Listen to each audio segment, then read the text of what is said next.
አሁን ሜላ ይጠይቃል አንተን ማለት ነው። ሜላ ይጠይቃል ጥያቄ መልስለት። አንተ አሁን ገብተህ እነ ኮኪ ቤት የነበረው ንግግር ጥሩ ነበር፣ ቆንጅዬ ነበር ፍሰቱ። ሜሎ ሲመጣ እኔ በጠበጠው አይነት ነገር ነው እያልክ ያለው። ሜላ ለሚጠይቀህ ጥያቄ መልስለት። አይደለም መጀመሪያ ላይ የነበረው ሜላ ይጠይቃል። ሜላ ቀጥሉ። እሺ ሜላ መጀመሪያ እየተጠያየቁ የነበረው ነገር እሱንም እየጠየቁት ኤክስፕሌን እያደረገ ነበር። ባይዘው ሜላ እኔ ልንገርህ እንደ ክርስቲያን ልጆች ነን። እናንተ ግን ዲፕሊ ስለምታውቁ ሊል የፈለገው ልታውቁ ትችላላችሁ። ማሜም እንዳለው ሊል የፈለገው ሰምቼዋለሁ። ከጨረሰ በኋላ ነው የገባሁት። ኤክስፕሌን አድርጎ እንደዚህ ዲፕሊ እንትን አይደለም እሱ። እኔ ከዚህ በፊት የነበረኝና እኮ አሁን አንተ ለኃይሉ ዮሐንስ ያለህን ምልከታ ዛሬ ካብራራው ተነስተ ምልከታን ቀይረሃል። አሁን ዛሬ ያብራራልኝና የሰማሁት ዛሬ ያብራራበት መንገድ በጣም በጥሩ እንዲገባኝ አድርጎ ነው ያብራራው። ለምሳሌ እኔና አብ አንድ ነን የሚለው ድሮ በጣም የሚያስደነግጠኝ ሰዎች ሲነግሩኝ ራሱ ምንም እንትና ጀጅመንታል ነበረ ሐሳቤ። አሁን ግን ኤክስፕሌን ሲያደርገው የሆነ ነገር ገብቶኛል ብዬ አስቤያለሁ። ስለዚህ አሁን እሱ ያብራራበት መንገድን ይዘ እኔና አብ አንድ ነን ትላለህ። አሁን አይደለም እኔና አብ አንድ ነን የሚለውን ራሱ እንትኑን ራሱ ያልቀበለውም። ይሄ አሁን ያልከው ራሱ በግርድፉ አልቀበለውም። ግን እግዚአብሔር እፍ አለበት ሲል ሙሉ ይሄ ኔቸሩኛ ውስጥ አለ የሚለው ነገር ማለት እሱ ነው እንድገባ ያደረገኝ እንጂ ከአንድነት ጋር አይሄድም። እኔ አሁን ስለዚህ አንተ ምን እያልከኝ ነው? የእግዚአብሔር ሙሉ ኔቸር አለኝ እያልክ ነው? አይደለም። እኔ እዚህ ውስጥ መግባት አልፈልግም። ምንድን ነው እያልከኝ ያለው? ያልገባን እኮ አሁን ኃይሉ ዮሐንስ በጥሩ ሁኔታ ገብቶኛል። አሁን አንተ ያልከ ምን መሰለህ፣ ተሳስቼ ከሆነ ታርመኛለህ፣ ችግር የለውም። ያልከውን ልረዳ። አሁን አንተ ምን አልከን? እስከዚያ ድረስ ለኃይሉ ዮሐንስ የሰሟቸው ነገሮች ነበሩ። ዛሬ ግን ኮኪ ከጠየቀችው በኋላ ጥሩ በሆነ መንገድ አብራርቶታል አይደል ያልከን? አዎ፣ በጣም አሪፍ። ስለዚህ ጥሩ አድርጎ አብራርቶታል ማለት ትክክለኛ ነገር ተናግሯል ማለት ነው አይደለም? እሺ፣ ተሳስቷል። ዛሬ ባብራራው መንገድ ተሳስቷል። ይኸው መጀመሪያ የነበረው እኔና እግዚአብሔር አንድ ነን የሚለው ይሄ ትልቁ ከዛሬ በፊት የነበረውን ዛሬ አብራራው። ያ አሁን ሲያብራራው በዚህ ወይ ሊሆን ይችላል ብዬ አሰብኩት፣ ግን እንዳነብ ገፋፋኝ ነው። አሁን እንደዚህም አለ እንደ ብዬ እንዳስብ አደረገኝ። ኤክስፕላኔሽን ድሮ እሱ ሰዎችን ሲያናግሩት ምንም ሲል በቃ ብያለሁ ብሎ ነበረ ኢግኖር የሚያደርገው። አሁን ግን ብዙ አብራራ እኮ ብዙ አብራራ። ስለዚህ ብዙ ያብራራበትን መንገድ አንተ ልክ ነው ብለህ ተቀበልከው ወይንስ ስቲል ልክ አይደለም ብለህ ነው የተቀበልከው? አሁን ከእግዚአብሔር በዘር ተካፍለናል ሲል ዲግ እንዳረግ አሁን በደንብ እንዳነብ ምንድን ነው የተካፈልኩት እንድል እኔ ምን እንደተካፈልኩ ራሱ አላቅም ነበርና ምን ተካፍያለሁ ከእግዚአብሔር የሚለውን እንዳነብ ነው አሁን። ስለዚህ አሁን እርግጠኛ አይደለም አሁን ኃይሉ ዮሐንስ ትክክለኛ ነው ያብራራው ወይንስ በስተት ነው ያብራራው የሚለውንም ልታውቅ አልቻልክም ማለት ነው። ዛሬ ልል የፈለግኩት ይሄ ነው ብሎ ሲያብራራው ግን ዝም ብሎ ድፍኑን ነገር እንዳልነበረ አሁን ሊያብራራ የፈለገው ነገር ግን ገብቶኛል፣ እንዳነብ አድርጎኛል ነው። ኤኒዌይ ኦኬ። ስለዚህ እንዳነብ አድርጎኛል ነው እንጂ እያልከን ያለው ልክም ነው ተሳስቷልም ልል አልችልም ነው እያልከኝ ያለው አይደል? አዎ፣ ግን ድሮ ግን ትክክል አይደለ። እኔና እግዚአብሔር አንድ ነን ብሎ ሲል በግርድፉ ስሰማው አንድ የተናገረው ነገር ነበር። ኢየሱስ ጌታ ነው ሲባል እኛም ጌቶች ነን። ይሄን አሁን ድሮ ይለው ነበር፣ ግን ያብራራበት መንገድ ምድርንም ውስጥ ያሉትን ግዟት የሚለውን ኤክስፕሌን አድርገው። አሁንም እሱን እንዳነብ ነው የጋበዘኝ። ኢየሱስ ጌታ ነው ሲል ስለ ሰውነቱ ነው የሚያወራው። ከዛ በኋላ እኛም ኢየሱስ ጌታ እንደተባለው እኛም ጌቶች ነን ኖ አይደለንም። እሱ ግን እንደዛ ነው ያለው። ኖ ኤክስፕሌን ሲያደርገው ግን እሱ ያለበት መንገድ እንዳነብ አደረገኝ ነው። ይሄ ነው ያለው። እኔ ካልኩት ውጭ ካለ ትነግረኛለህ። ያለው ምንድነው? ኢየሱስ ጌታ ነው የተባለው በሰውነቱ ነው። ስለዚህ ያን ጌትነት መለሰልን፣ እኛም ጌቶች ሆነናል ነው ያለው። እኛ ጌቶች የሆነው ግን በዚህ በምድርን ግዟት ተንከባከባት አብጇት ከተባለው አንጻር ነው ያለውን ነገር እንዳነብ አድርጎኛል። ኢየሱስ ጌታ የተባለው በምንድን ነው? ጌታ የተባለው በሰውነቱ ነው። አይ አምላክ አይደል እንዴ? መጀመሪያ ኃይሉ ዮሐንስ ያለው ኢየሱስ ጌታ ነው የተባለው በሰውነቱ ነው አደል ያለው? አዎ እንደዛ ብለዋል። እሺ ይሄ ትክክለኛ ትምህርት ነው? ይሄ ትክክል ትምህርት አይደለም፣ ግን ይሄን ያልኩበት ምክንያት ብሎ ኤክስፕሌን እኔ ያልኩ አሁን ኤክስፕሌን ያደረገው ስህተት ነው ወዳጄ። ኤክስፕሌን የሚያደረገው ስህተት ነው። አሁን አንተም ኢየሱስ ጌታ ነው የተባለው በሰውነቱ አይደለም፣ ምድርን ከመግዛት አንጻር አይደለም በሚለው ከተስማማን ይህ ስህተቱ የስህተት ትምህርት ነው።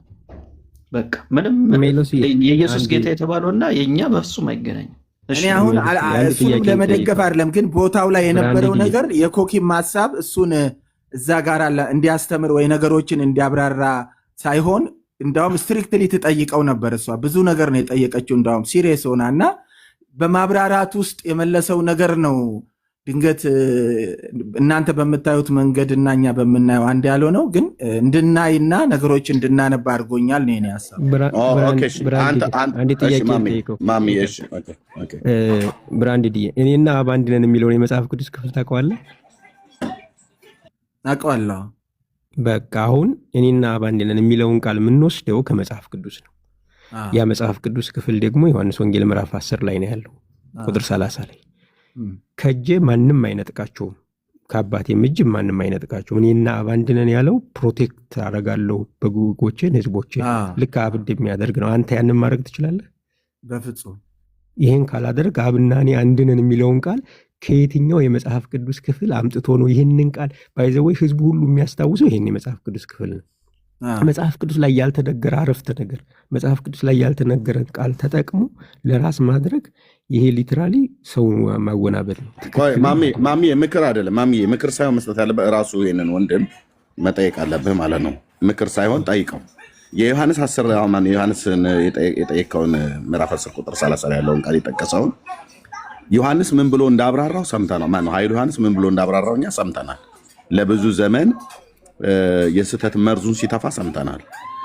አሁን አንተ እዚህ ገዝተህ ያለህ ወንድም የዮሐንስ ወንጌል መጽሐፍ ምዕራፍ 10 ቁጥር 30 ያለውን ቃል እኔና አብ አንድ ነን ብሎ ያለውን ኃይሉ ዮሐንስ ያብራራውን ነው የምትቀበለው ወይስ አንተ ያን ክፍል እንዴት ነው የተረዳው? ምክንያቱም ደጋግመህ አሁን እንኳን እዚህ ሲጠይቁህ እንዳነበው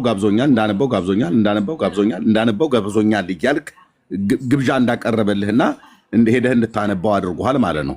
እስከ ዛሬ ድረስ ዮሐንስ ሲያስተምር እንድታነበው የጋበዝህን የመጽሐፍ ቅዱስ ክፍል ሄደህ ካነበብካቸው ክፍሎች ውስጥ የዮሐንስ 10:30 ጋብዞ አንብበዋል ወይ? አንተ ያን ክፍል እንዴት ነው የምትረዳው? የዮሐንስ 10:30 ማሜ ቀጥሉ። በጥያቄ ነው ማቅረብ ያለብህ ለሱ ማለት ነው። ብራንድ ስለዚህ ዮሐንስ 10:30 እኔና አብ አንድ ነን የሚለው ቃል የምንጠቀመው ህዝቡ ሁሉ ፌመስ ነው እሱ ክፍል። እሱ እናንተ ምን ብለህ ነበር የምታምነው? አይ እንደዚህ ስፔሲፊክ ጥቅስ አልጠቀሰም። እግዚአብሔር እና እኔ አንድ ነን ብሎ ሲያወራ አንድ የሆነበትን ከዘር አኳያ ከተካፈለው ዘር አኳያ ኤክስፕሌን ሲያደርግ ነው እንጂ የሰማሁት ይህንን ጥቅስ ጠቅሶ ምናምን አይደለም። ግን እኔ ማሜ ማለት እኔ በጣም ነው። አንተ እንዴት ነበር የምትረዳው ማለት ነው? አንተ እንዴት ነው የምትረዳው?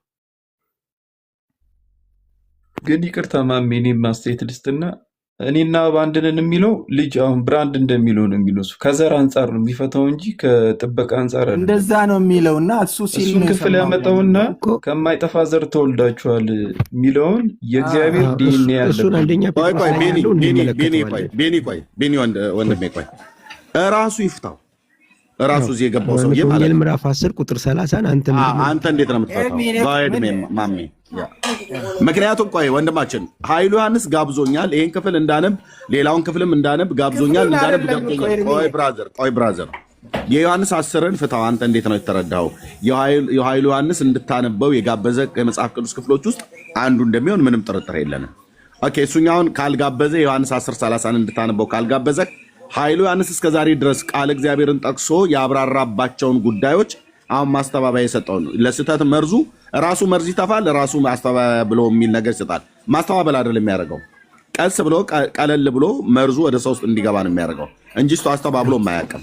ኦኬ ተገለባባጭ ነው። አሁን አንተ የዮሐንስ 10:30 እንዴት ነው የተረዳኸው? ኃይሉ ዮሐንስ የተረዳውን ሰምተናል እኛ። አንተ እንዴት ነው የተረዳኸው? ከቻልክም ቤተክርስቲያንህን ብትነግረን። አይ ቲንክ አማኝ ትመስለናለህ። ብትነግረን እግረ መንገድ ማሜ እዛ ላይ ጠይቀው ራስህ አንተ እንዴት ነው የተረዳኸው? ምክንያቱም ብዙ መጽሐፍቶችን ገብቶኛል ተካፍለናል ከማይጠፋው ዘር ተካፍለናል የሚለውንም ታመጡታላችሁ። ያ ጋይድ ኤርሚዬ እንዳውም እኔ ለብዙ ሰዓት ከሰማው በኋላ አንዴ ኮኪ ስታስገባኝ አንድ አስተያየት ነው የሰጠሁት። ምንድን ነው ያልኩት? ኃይሉ ዮሐንስ ከድሮ ጀምሮ አውቃለሁ፣ እንትን ፖድካስትህንም ሰምቻለሁ። ዛሬ ግን ኤክስፕሌን ተረጋግተህ እንዳረከው አድርገህ አታውቅም። ብዙ ጊዜ ግጭቶችና ነገሮች ተፈጥረው ትሄድ ነበረ። አሁን ግን ቢያንስ ኤክስፕሌን አደርጋል። ይሄ ጥሩ ነው። ኮኪ ደግሞ እንደዚህ አምጥተሽ ኤክስፕሌን እንዲያደርግ ማድረግሽ መልካም ነው ብያለሁ። ይህንንም ወዳጄ አንተና ኮኪ ኃይሉ ዮሐንስ በውስጥ ተነጋግራችሁ የገባችሁበት የእናንተ ቺፕ የሆነ ነገር ነው። እኛ ይህን ነገር ጠፍቶን አይደለም ብራዘር። ኦኬ እሷ ቆይ አድመጣኝ። እሷ ቤቷን ከፈተች፣ የሱን መርዝ የጠጣች ልጅ ናት። ከዚህ በፊትም አንድ መረጃ አለኝ። ከዛ አንተም ደግሞ ከብዙ ጊዜ ጀምሮ ትከታተለዋለህ። ከቴሌቪዥን ጀምሮ መከታተል ትችላለህ። መርዙን ጠጥተህ ነው ያደግከው። ስለዚህ እሷ ገብታ ጠየቀችው እሱ ለማስተባበል። ከዛ አንተ ደግሞ ገባህና አጸደክለት። ማለት ቆንጆ ነው፣ የቀድሞውን ሰምተን ነበር። አሁን ግን ረጋ ብለህ ምናምን ነገር ቀድሞ እየተንፈራገጠ ነበር መርዙን የሰጣችሁ፣ አሁን ደግሞ ረጋ ብሎ ነው የሰጣችሁ። አሁን አንተ የጠየቀው የዮሐንስ 10:30 ምንድን ነው ብለህ የምትረዳው? አዎ ማሜ ጎይድ እሱን አብራራልን። ምክንያቱም ዮሐንስ 10:30 ላይ ይሄ ነው ከማይጠፋው ዘር ተካፍለናል ነው ተወልደናል የሚለውንም እሱንም ከየት እንዳመጣው ተካፍለናል የሚለውንም እሱ ነገር ባይዘው። እሺ መጽሐፍ ቅዱስ ልግለጥ። ዮሐንስ 10:30 እንግዲህ እኔ የገባሁት ሌላ ነው። እናንተ ሀሳባችሁ እንደዛ ከሆነ 10:30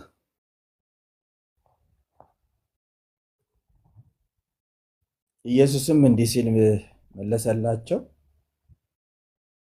ነግሬያቸዋለሁ፣ ነገር ግን እናንተ አታምኑ። በአባቴ ስም የማደርጋቸውን ታምራት ስለ እኔ ይናገራል። እሱና አንድ መሆናቸውን ኤክስፕሌን ያደረገው እዚህ ቦታ ላይ 10:30 አሁን ያነበብከው 10:30 አይደለም።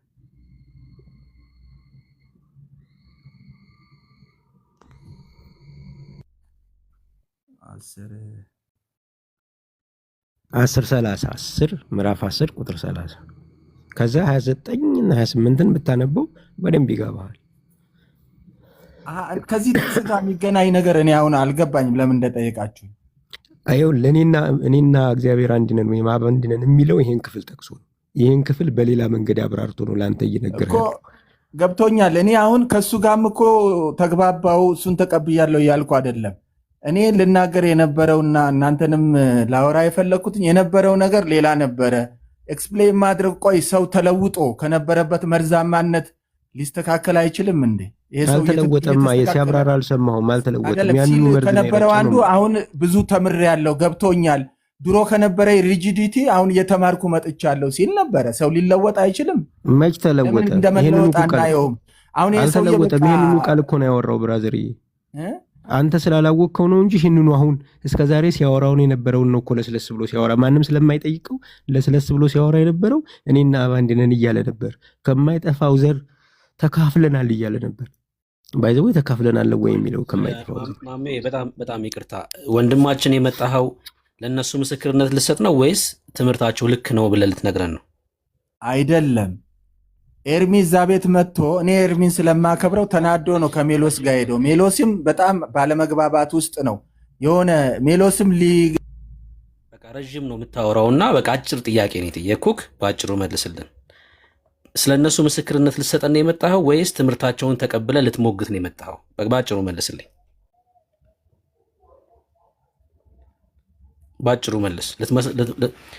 አምነህ ተቀብለ ልትሞግት ነው ወይስ ስለ እነሱ ማንነት ልትነግረን ነው የመጣው? ልትመሰክር ነው? ብራንድ አንሚዩት አድርገውና መልስልኝ። ብሩኬ ሁለቱንም አይደለም፣ ሁለቱንም ሀሳብ የለኝም። በቃ እሺ፣ በሌላ ሰው እንቀበል። በቃ አሁን ሁለቱንም ሀሳብ ከሌለ ከሌላ ሰው ጋር እንቀጥል። በቃ አሁን እኛ ትምህርቱን የሚቀበል ሰው ኑና ሞግቱ እያልን ስለሆነ ትምህርቱን የሚቀበል ሰዎች አሉ። እነሱ ይግቡ፣ ከእነሱ ጋር ባይዞ ብሩኬ ወንድምነት ቆይ ሳይወጣ በፊት ባይዞ አሁን የምታወራው ሰው ከእኛ ጋር የምታወራው ሰው ማለት ነው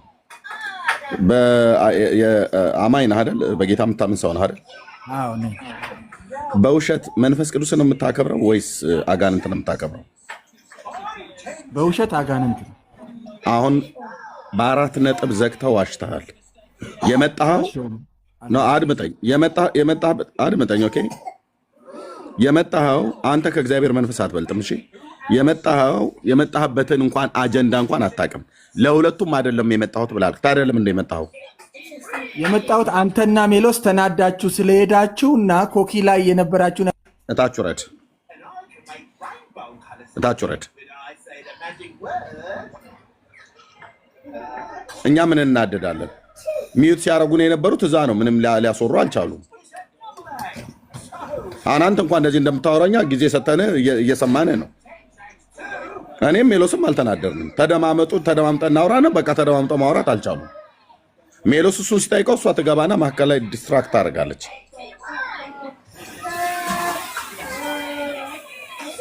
ደግሞ ቁጭ ብሎ እዚህ ገስት ላይ ደግሞ ይዋሻል። ደግሞ አልዋሻውም ይለኛል። ከማም የቀጥሉ ከዚህኛው ሰው ጋር ማለት ነው። ባይዘዌ ኤርሚ እኔ ሰው መጽሐፍ ቅዱስ እንደማያነብ የምመለከተው የሚያወራውን ነገር እንኳን አያስተውሉም። ቅድም ምን ሲል ነበር? እኛ የእግዚአብሔር ልጆች ነን፣ ኃይላችን ቃላችን ላይ ነው አለ። መላእክት ደግሞ ጉልበታቸው እንትናቸው ላይ ነው፣ አካላቸው ላይ ነው አለ።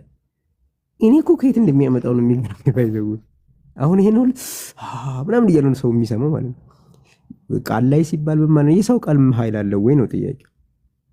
መጽሐፍ ቅዱስ የሰው ቃል ኃይል እንዳለው ይናገራሉ።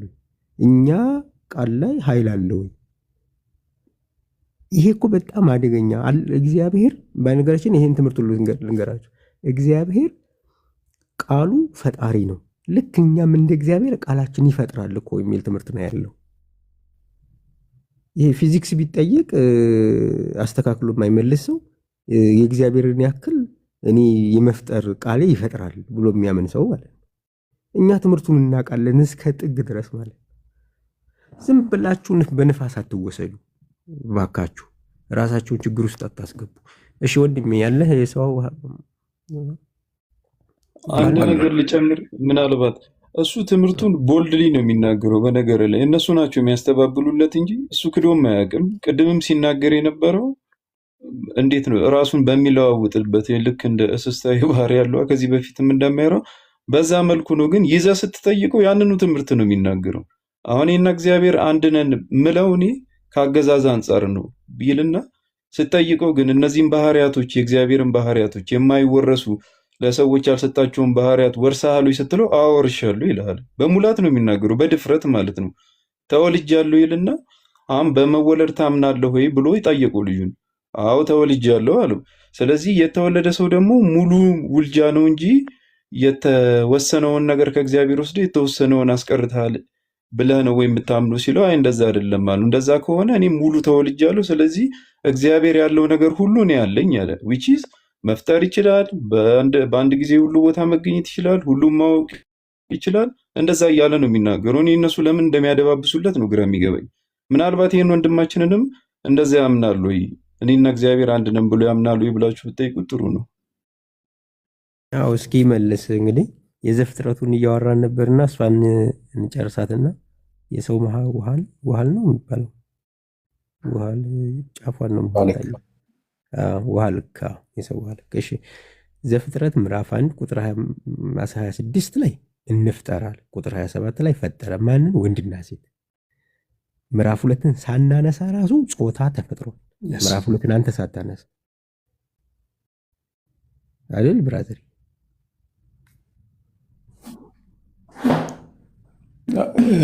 ልክ ነህ። ሂድ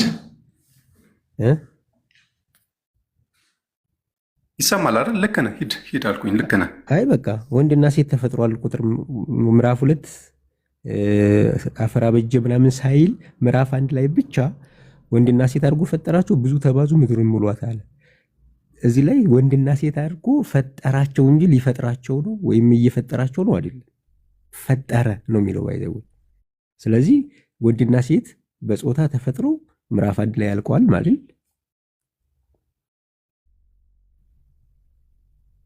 አልስማማም። ስለዚህ ወንድና ሴቱ የመንፈስ ነው።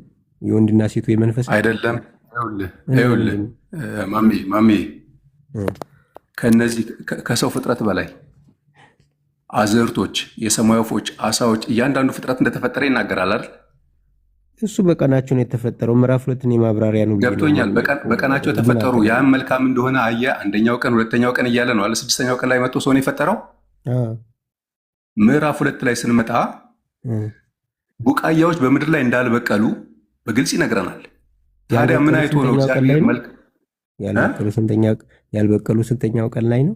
ምዕራፍ 2 ላይ መጣን እኮ ምዕራፍ 2 ላይ ስንመጣ ጽሁፍ እኮ ነው። ምዕራፍ እኮ ጽሁፍ ነው። እሱን ምዕራፍ 2 ላይ ስንመጣ በምድር ላይ ቡቃያዎች አልበቀሉም ነበረ አለን። የበቀሉት መቼ ነው? እሱ ንገረኝ። እግዚአብሔር ዝናብን አላዘነበም ነበረና እኮ መቼ ነው ያበቀሉት ነው እኮ እያልኩ። ዝናብ ከዘነበ በኋላ እንደሆነ እኮ መጽሐፋችን ነገረን ማለት ነው። በስንተኛው ቀን ማለት ነው? ትንተናው ላይ ሲመጣ ቅደም ተከተል እንዳላቸው እንዲሁ አንደርስታንድ እንድታደርግ ስለፈለኩ ነው። በስንተኛው ቀን ነው የበቀለው? በተፈጠሩበት ቀን ነዋ። ታዲያ ምን እያልክ ነው? እዛው ላይ ነው። ታዲያ ዊዝን ፍራክሽን ኦፍ ሰከንድ እኮ አልኩ ቅድም። 2 መንታ ህፃናቶች ሲወለዱ ዊዝን ፍራክሽን ኦፍ ሰከንድ የመጀመሪያው ልጅ በኩር ነው። እሱን ነግረኸኛል እኮ አትመለስ። በቃ ልክ እንዲሁ ከሆነ ፍጥረትም ሲፈጠር አት ዘ ሴም ታይም እንደፈጠረ ኢሚዲየትሊ ግሮዝ አድርጓል የሚል ትምህርት መጽሐፍ ቅዱስ አልነገረንም። ስንተኛ ላይ ነው የተፈጠረው ነው? አሁን እኮ አንተ አልመልስልኛል። 3ኛ ላይ ከሆነ አይደለም። አንደኛው ቀንም ቢሆን ለምሳሌ እንደ ምሳሌ ላንሳልና ፕሊስ ማሚዬ፣ ቡቃያውን እንዲፈጥር ወይም ደግሞ ቡቃያውን የፈጠረበት ጠዋት ሊሆን ይችላል። ግን እስከ ከሰዓት ድረስ ዝናብ ስላልዘነበ ቡቃያው ላይበቅል ይችላል። ግምት እኮ ነው እሱ ብራዘር። አይደለም ይኸውልህ፣ አንድ ቀን ብሎ ነው እየቆጠረልን ያለው እኮ አንድ ቀንም ውስጥ እኮ በአንድ ጊዜ ይፍጠረው፣ በፕሮሰስ ይፍጠረው። አንተ የምታውቀው ወይ በአንድ ቀን ተፈጥሮ እንዳልበቀለ ደግሞ መጽሐፍ ቅዱሳችን ምዕራፍ 2 ትንተናው ላይ ይነግረናል። በስንት ቀን አደረገው? ማሜ ቀን ላይ ነው እንዲ ያለኸው? አንተ እኮ ነህ እያልከኝ ያለው በአንድ ቀን አይደለም። ይኸውልህ ለምን ለምሳሌ በእኛ አቆጣጠር እንኳን አንድ ቀን ስንት ሰዓት አለው? ቅድም ብላ አታወራም እንዴ? አሁን አንተ ብራዘር አይደለም በእኛ አቆጣጠር ይሄን እኮ ለማስረዳት ይኸውልህ ጠቢብ መሆን አይጠበቅብንም። እንደገና ደግሞ ይሄን ላለመረዳት ዶማ መሆንም አይጠበቅብንም። እውነት ለመናገር ብራዘርዬ፣ ወደ ቀጥታ ጥያቄውን አሁን አንተ አይደለም ይኸውልህ አንድ ቀን አለን አድምጠኝ እስኪ አንድ ጊዜ አድምጠኝ።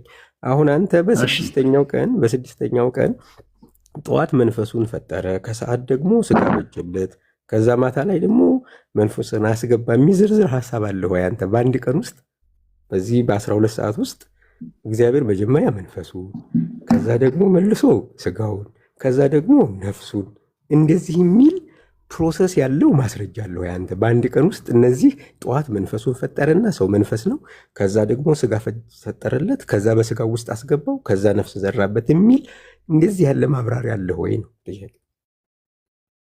እንደዚህ አይነት ማብራሪያ እኮ እንዳብራራ እየተገደድኩ ያለሁት እኮ ማለት ነው።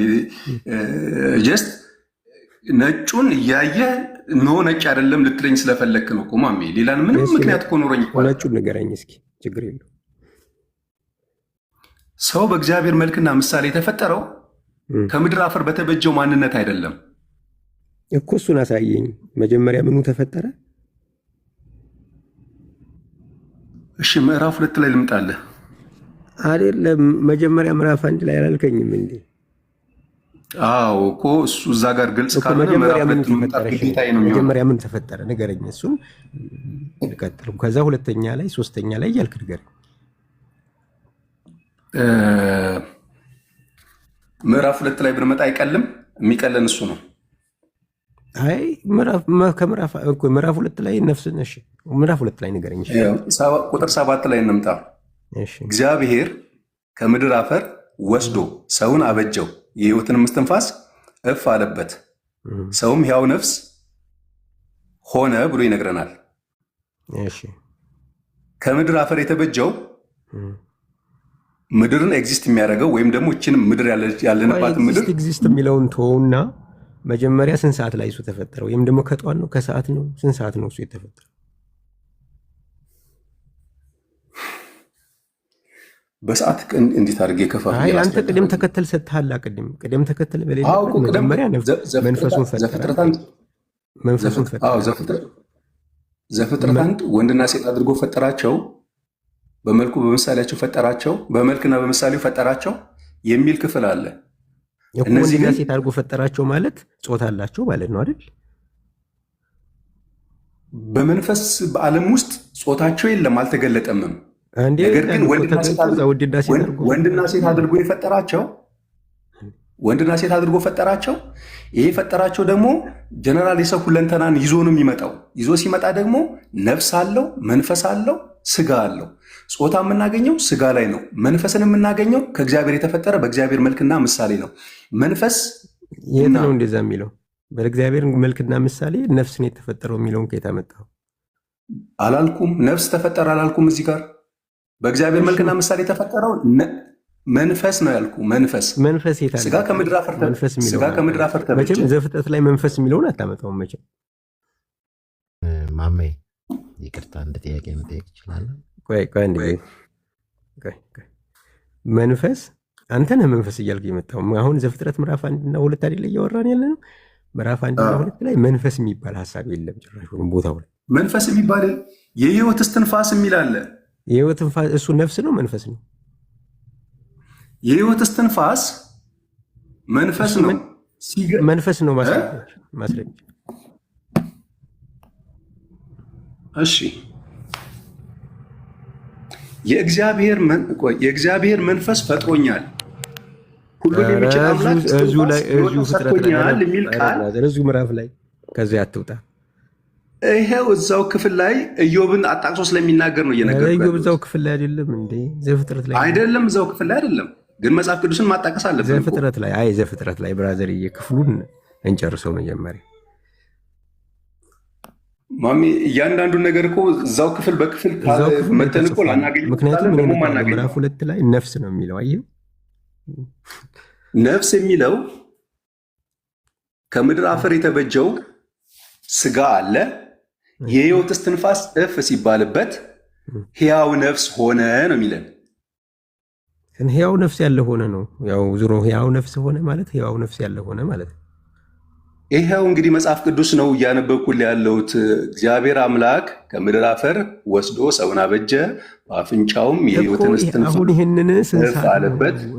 ከቀኑ ውስጥ የትኛው ክፍል ላይ ነው የተደረገው ነው እያልኩ ያለሁት። እንግዲህ በቀን ውስጥ ነው የተደረገው። ይሄ እኮ በየትኛው ቅደም ተከተል በቀኑ ኤግዛክት ሰዓቱን አውቄ ልነግርህ አልችልም፣ ግን በቀን ውስጥ ነው የተደረገው። ቆይ በዛው ቀን ውስጥ ነው የተደረገው? በአንድ ቀን ውስጥ አይደል?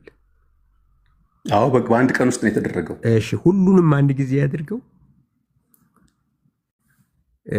በቅደም ተከተል ያገኘው እንዴት አወቅ ማለት ነው አንተ? አሁን እኮ አፈጣጠሩንም እኮ እየነገረን ስለሆነ ነው እኮ። በአንድ ቀን ውስጥ እኮ ነው ብራዘር፣ በአንድ ቀን ውስጥ ነው። ስለዚህ ገብቶኛል። ዊዝን ፍራክሽን ኦፍ ሰከንድም እኮ ቢሆን አልኩ። ከኃይለ ዮሐንስ ትምህርት ተቃራኒ እያወራን ነው ማለት ነው ባጭሩ።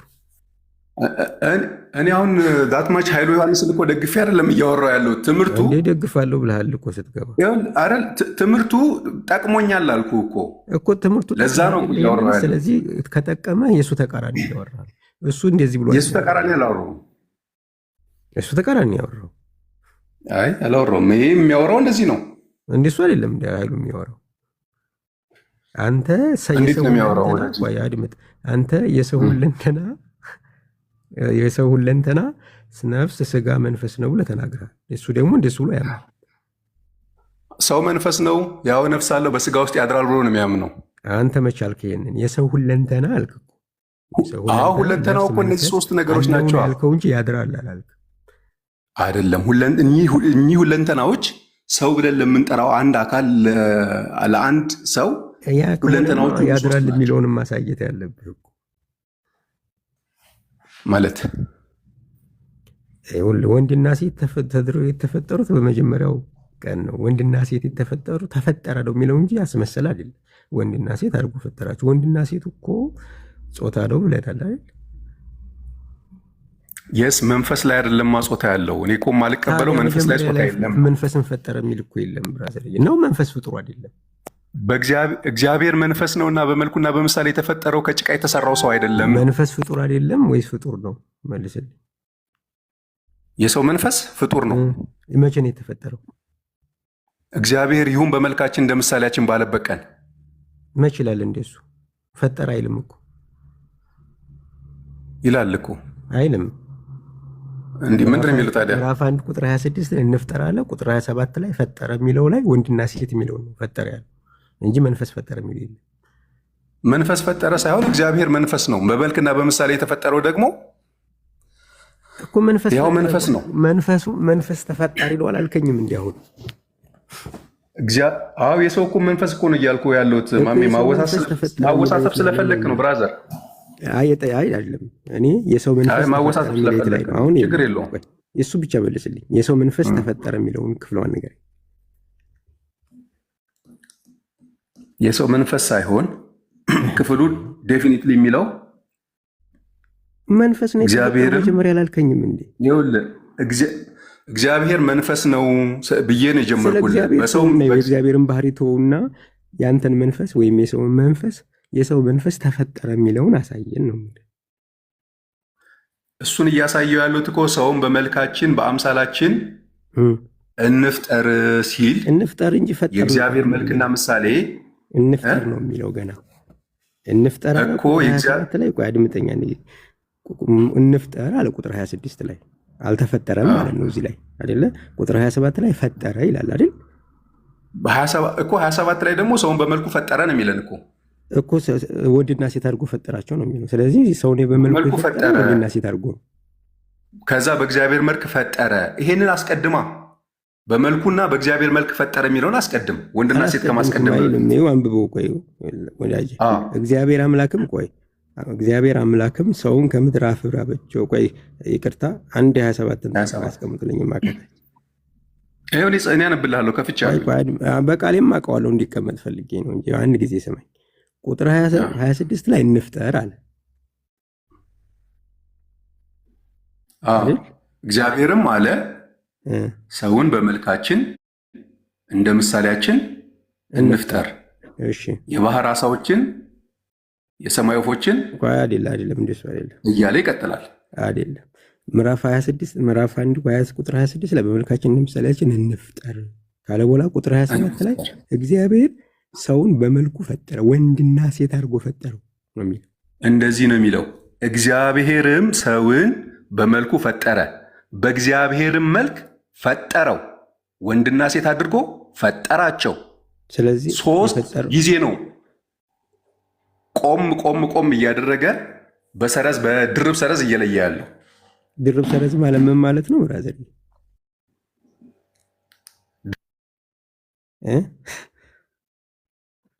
ድርብ ሰረዝ ምንድን ነው?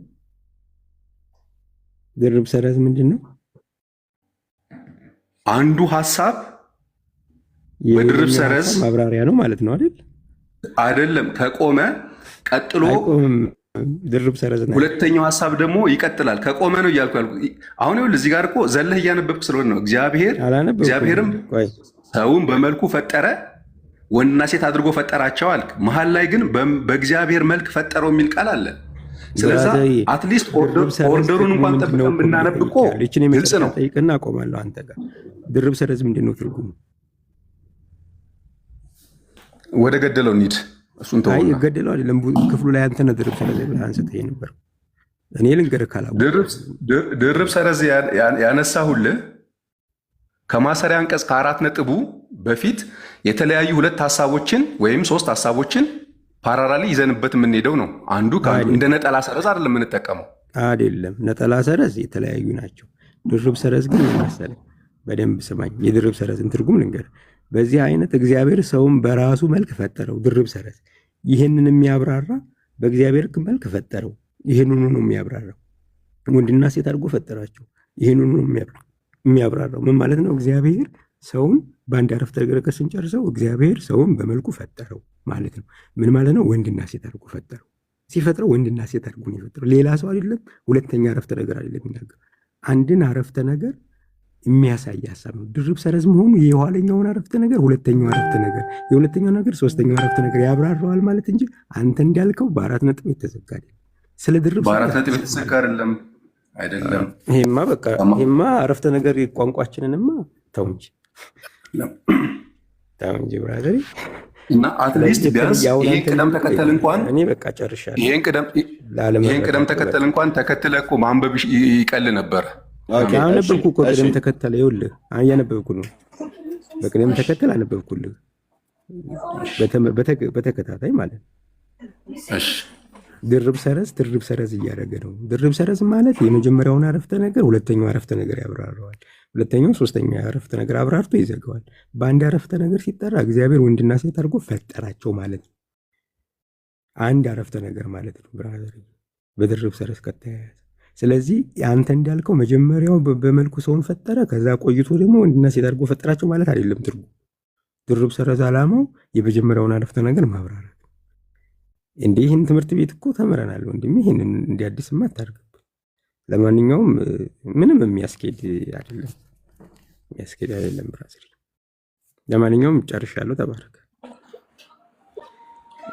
ሌሎቻችሁ መቀጠል ትችላላችሁ። ኦኬ ማሜ። እሺ ቴንክ ዩ። አይ ቲንክ ብሩኬም ጽፏን ይመስለኛል። እኔ ግን አንድ ጥያቄ መጠየቅ ፈልጋለሁ። ማነው የሰው የውሃ ልክን ማለት ነው። ቅድም ስለ እጽዋትና ስለ አዝርቶች ስትናገር እግዚአብሔር በስንተኛው ቀን ነበር ፈጠረው ብሎ የሚለው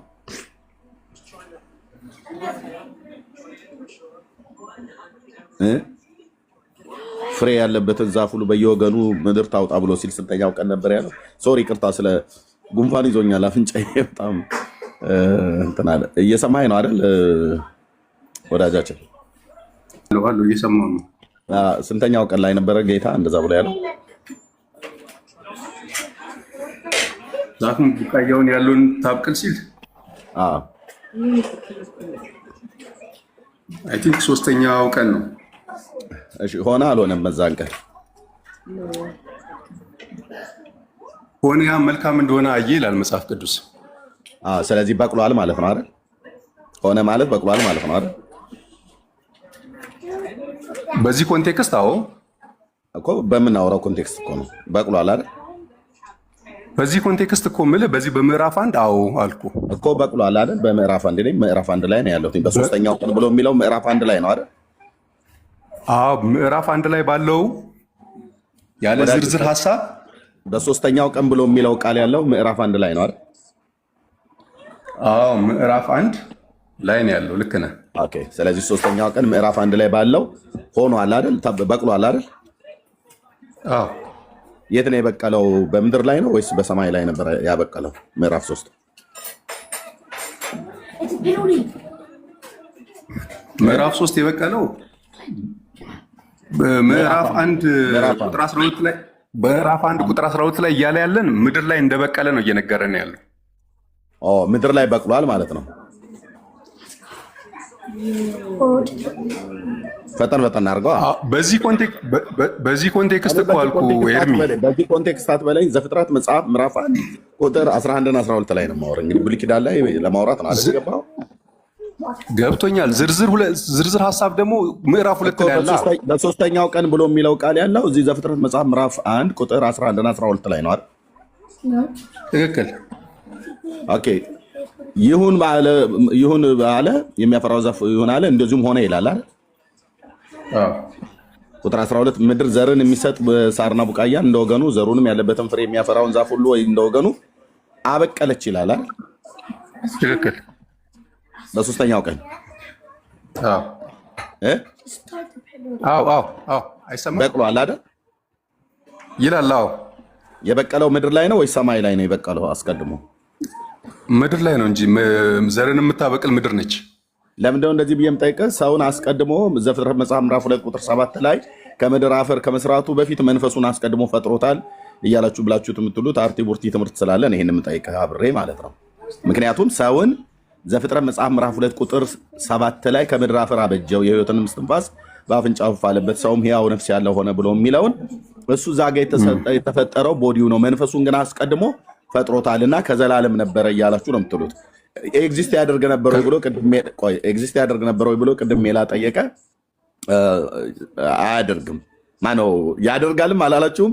አያደርግም ምን ብላላችሁ አላችሁም? አንደኛው ያደርጋል አለ፣ አንደኛው አያደርግም አለ። ካደረገ ወንድና ሴት አድርጎ መንፈሱን አስቀድሞ ክሬት አድርጎታል እግዚአብሔር ብሎ ሲል አዎ ብላችሁ ስትሉ መንፈሱን ነው ጾታ ወንድና ሴት አድርጎ ፈጠረ ብሎ የሚለው ሲል እዛ ጋር ማጠፊያው ቸገረ ማለት ነው። አሁን አንተ ደግሞ ምጣና ዛፎቹ ጋር መጣ። ወደ ዛፎቹ እንመለስ። አላልኩም እኔ አላልኩም። ችግር የለም። ወደ ዛፎቹ እንመለስ። አይደለም ኤርምዬ እኔ ለመንፈስ ጾታ አለው ብዬ አላልኩ።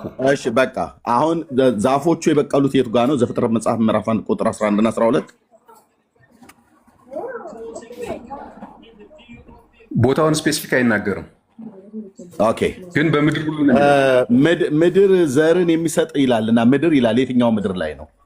ቁጥር 12 ምድርም ዘርን የሚሰጥ ቡቃያን ሳርና ቡቃያን እንደ ወገኑ እንደ ዘሩም ያለበትን ፍሬ የሚያፈራውን ዛፍ እንደ ወገኑ አበቀለች ይላል። የትኛይቱ ምድር ናት ያበቀለችው? ለሰው ልጅ መኖሪያ ትሆን ዘንድ እግዚአብሔር አምላክ አስቀድሞ የፈጠራት ምድር አዳም ራሱ የሚኖርባት የተፈጠረባት እኛ የምንኖርባት ፕላኔት ማለት ነው አይደል? እቺ ፕላኔት ነች አይደል? ኦኬ ቴንክ ዩ። ስለዚህ አበቀለ ይላል። የበቀለው እዚህ ምድር ላይ ነው ማለት ነው። ለምን ደው ታዲያ ቅድም ዘፍጥረት መጽሐፍ ምዕራፍ 2 ላይ እንሂድ ብለህ ያልከው?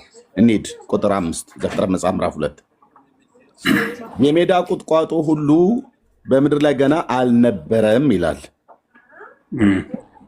ምዕራፍ 2 ነው ማነብልህ ቁጥር 5 ቅድም እዛ ዘፍጥረት መጽሐፍ ምዕራፍ 1 ቁጥር 12 ላይ ነበረ ይላል። በቀለ እኮ ይላል።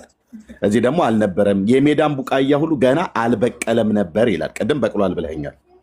ምክንያቱም በሰው ነፍስ ላይ ሰውን እንደዚህ አድርጋችሁ ዘፍጥረት መጽሐፍ ምዕራፍ 2 ላይ ቦዲውን ፈጠረው። አስቀድሞ ግን ነፍሱንና እንትን አድርጎ ክሬት አድርጎት ፈጥሮት በዛ በአየር ላይ ተንጠልጥሎ በመንፈሳዊ ዓለም ነበረ ብላችሁ የምትሉት ቅድም ያልኩ በጣም ብዙ አርቲቡርቲ ስላለ ማለት ነው።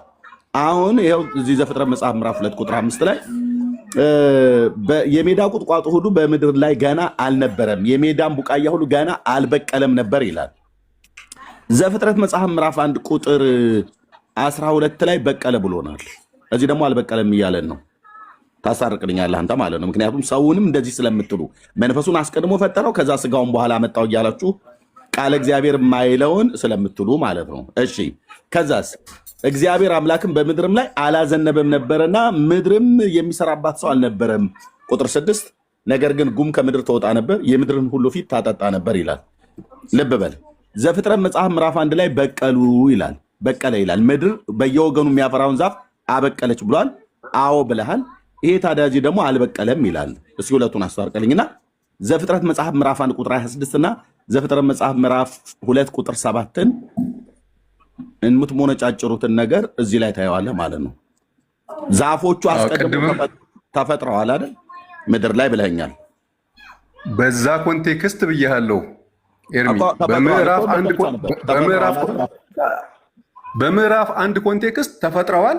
ምዕራፍ 2 ላይ ሲመጣ ደግሞ እንዴት እንደበቀሉ እየነገረን ያለው አልበቀሉም ይላል ዘፍጥረት መጽሐፍ ምዕራፍ 2 እኮ እንዴት እንደበቀሉ እየነገረን ያለው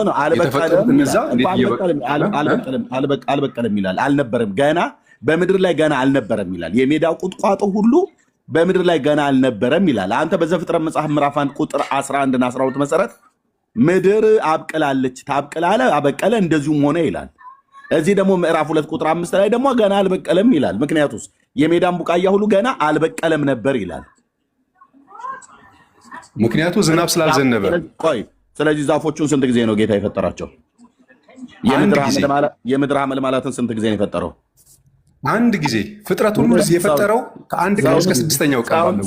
ሰውንስ ስንት ጊዜ ነው የፈጠረው እግዚአብሔር? አንድ ጊዜ። አለቅ። ስለዚህ ያ አንድ ጊዜ የፈጠረው እግዚአብሔር ዘፍጥረት መጽሐፍ ምዕራፍ 2 ቁጥር 7 ላይ ነው። አለቅ። ያ ዝርዝር ሀሳብ ደግሞ ዘፍጥረት 2 ላይ እኮ ቀጠለ። ቆይ አለቀ። ደቀቀ። ዛፎቹን 2 ጊዜ ካልፈጠረ ሰውንም 2 ጊዜ ፈጠረ እያላችሁ ዲስኩር የምትነፉትን ነገር አቁሙ። 1 ጊዜ ነው የፈጠረው። በነገራችን ላይ ዮሐንስ ሰው 2 ጊዜ ነው የተፈጠረው ይላል። አንተ አዎ እዚህ እየመጣ እሱ ያወራል ማለት ነው። መንፈስ መጀመሪያ ተፈጠረ፣ በኋላ ስጋ ተፈጠረ ብሎ ነው የሚያምን። ሰው የሚባለው መንፈሱ ነው፣ ስጋ ሰው አይደለም። ሰውን ስጋ ውስጥ አስቀመጠው ነው የሚለው። አንተ ደግሞ ምን እያልከን ነው? ሰው 1 ጊዜ ነው የተፈጠረው እያልክ ወይ ግልጽ ሆነ ነው ወይ አቋምህን ወጥረህ ከሱ ጋር ቀጥል፣ ወይ ደግሞ የራስህን ዶክትሪን ፈጥረህ ራስህ ደግሞ ሌላ ትምህርት አስተምር እንጂ ይሄ ግልጽ ነው። ስለዚህ መንፈስ ኤርሚ መጀመሪያ መንፈሱ አትክልቶቹ መንፈሳቸው ነው የተፈጠረው፣ በኋላ ላይ ደግሞ ስጋቸው ነው የተፈጠረው። የእነሱ አስተምሮ እንጂ ነው ታዲያ ለዛ እኮ ነው ይሄ በጣም አስቂኝ ነው።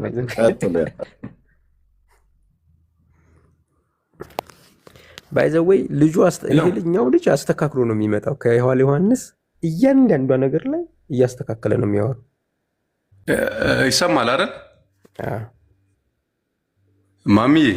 ወይ ይኸውልህ እያንዳንዱን ነገር ስናይ እያስተዋልን ነው መሄድ ያለብን፣ እውነት ለመናገር ማለት ነው።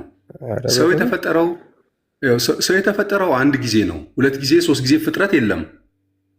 ነገር ግን እያልኩ ያለሁት እኔ ምንድነው ቅደም ተከተል አለው ነው። ለምሳሌ ኃይሉ ግን እንደዛ አይደለም ብራዘር፣ ኃይሉ እንደዛ አይደለም የሚለው። ኃይሉ ከኃይሉ ተለየብን እኮ አንተ ደግሞ ሌላ ዶክትሪን አለ።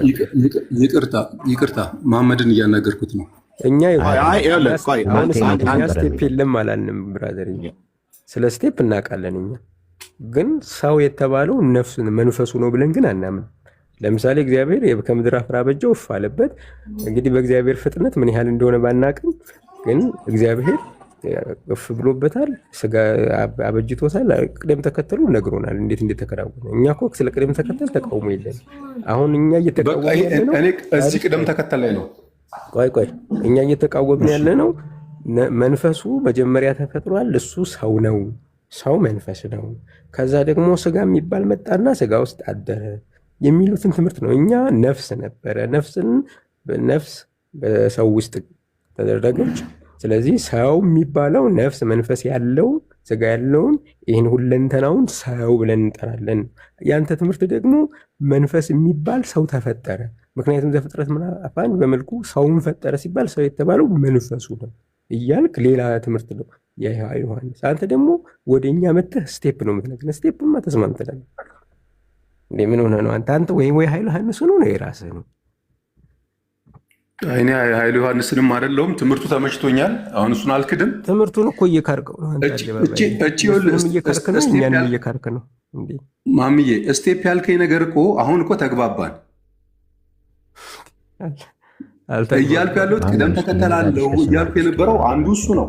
ሲቀጥል ደግሞ የእግዚአብሔርን መልክና ምሳሌ የሚመስለው ይሄ ስጋችን አይደለም ነው መንፈሳችን። ምክንያቱም ብራዘር ሰው ነው በመልኩ በምሳሌ የተፈጠረ። ሰው የተባለው አንተ ደግሞ መንፈስ ነው ልትለን ነው? ወደ ኃይሉ ዮሐንስ ተመለስና አቋም ነው። ሰው የተባለው ነፍስ ነው? ማን ነው? መንፈስ ነው? 100% ሰው የተባለው ኢሞርታል የሆነው አንተ ወደ ኋላ መልክና ምሳሌ የተፈጠረው ያ መንፈሱ ነው።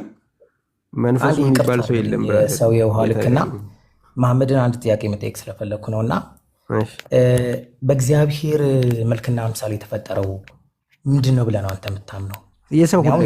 ሰው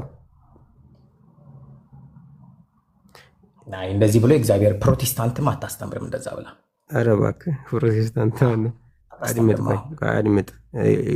አምሳልነቱ ምን እንደሆነ ልንገርህ። መጀመሪያ ሰው የእግዚአብሔር አምሳል ነው ሲባል በምኑ ነው ጥያቄው። ስለዚህ መጽሐፍ ቅዱስ ዮሐንስ ወንጌል ማን ነው ዘፍጥረት። ቆይ ማሜ አንዴ ቆይ ማሜ አቤኔዘር ከየት ቤተ እምነት ነው? ሙሉ ወንጌል ነኝ የኃይሉ ተከታይ አይደለሁም፣ ግን አሁን የመሐመድም አስተምህሮት ስላልተመቸኝ ማሜ የትኛው አጥቢያ ላይ ነው ሙሉ ወንጌል? ሙሉ ወንጌል እዚህ ዋናው የሐዋሳው ላይ ያለው የትኛው? ወይት አንዴ ቆይ ወገኖች አንዴ ፕሊዝ እንደዚሁ በጸጋ ፕሊዝ። ኦኬ የትኛው ሙሉ ወንጌል ላይ ነው? ሙሉ ወንጌል የሐዋሳው ዋናው ተስፋዬ ጋቢሶ የሚያገለግልበት ነው። እንትን የምለው ግን መሐመድ ኖ እንትን የምለው ግን ብለህ አትሂድ። የትኛው ሙሉ ወንጌል አጥቢያ ላይ ነው ያለው? ሐዋሳ ዋናው ተስፋዬ ጋቢሶ የሚመራት ዋናዋ የሙሉ ወንጌል ቤተክርስቲያን የዛ ነው የተጠመቁት። አሁን እዛ ነው ያለው። አሁን እዛ ነው አይደል ያለው? በምን እንደምታገለግለው? እኔ በድራማና ስነ ጽሁፍ እንደዚህ ምናምን አገለግላለሁ። በድራማና ስነ ጽሁፍና ቦርሽፕ አገለግላለሁ። ድራማና ስነ ጽሁፍ አገልግሎት የኃይሉን ትምህርት የጠይኩ መልስልኝ። ድራማና ስነ ጽሁፍ አገልግሎት ነው የምታገለግለው? ኦኬ። ስንት ፓስተሮች አሏት የዋናው ሙሉ ወንጌል ቤተክርስቲያን እዛ ያለችው አጥቤ? ዳትማች በስም ልነግር እችላለሁ። ፓስተሮች ስንት ናቸው? ስንት ናቸው ያሉት? ስንት ናቸው? ለማን ለማን ልንገር? እነ ሰለሞን ጃቢርን፣ እነ ተስፋዬ ጋቢሶን፣ ጋሼን እሱን ተዋውን። አሁን እዚህ ላይ ሳይሆን አሁን ሰው እንዲድን አለ እዚህ የተቀመጥነው እስከ ምሽቱ የተጠየቀው መልስልኝ። እንደዚህ አይነት ነገር ኦኬ። ስለዚህ ታችሁ ረዳ በቃ ስለ ቤተክርስቲያንህ እንኳን ለመናገር አታውቅም ማለት ነው። ኦኬ። ምድረ ውሸት ኤርሚ ትምህርቱን የሚያውቅ ሰው እኔ አሁን እኔ እንደዚህ ያለ ትምህርት ቢኖረኝ ሙሉ ወንጌል አልገባም። ውሸታምና አጭበርባሪ እንደ በግለም እንደለበሰ ተኩላ ሁኜ ካልሆነ በቀር ትምህርቴን ካወቅኩ አቋሜን ይዤ እንደ ኃይሉ ዮሐንስ ወጣት ነው። በቃ አቋምን ይዘህ ትወጣለህ እንጂ ውስጥ ለውስጥ ያው መድረክ ላይ እየቆቅ ኧረ ይሄን አሁን እዛ ብጠይቀውም ራሱ የለም እንጂ አያውቀው ውሸት ነው። ግን የእግዚአብሔር በመልኩና በምሳሌው ፈጠረ ሲባል ሁለንተናችን ነው እኛ የምናውቀው። መልክና ምሳሌ ማለት ባህሪ ስለሆነ ማለት ነው እንጂ አይን፣ አፍንጫ፣ ጆሮ ምናምን ያልኩት መስሎት ነው።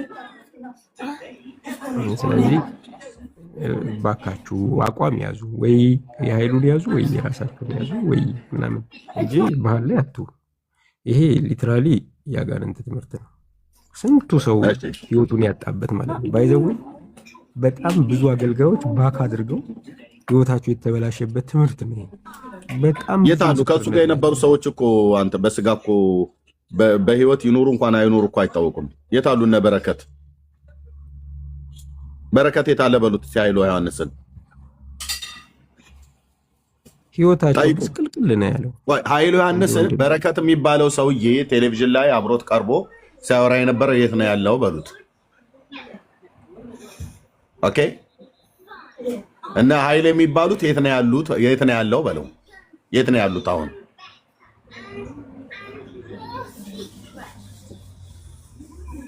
የት ነው ያሉት? ይሄንን እስኪ መልስ እሱ።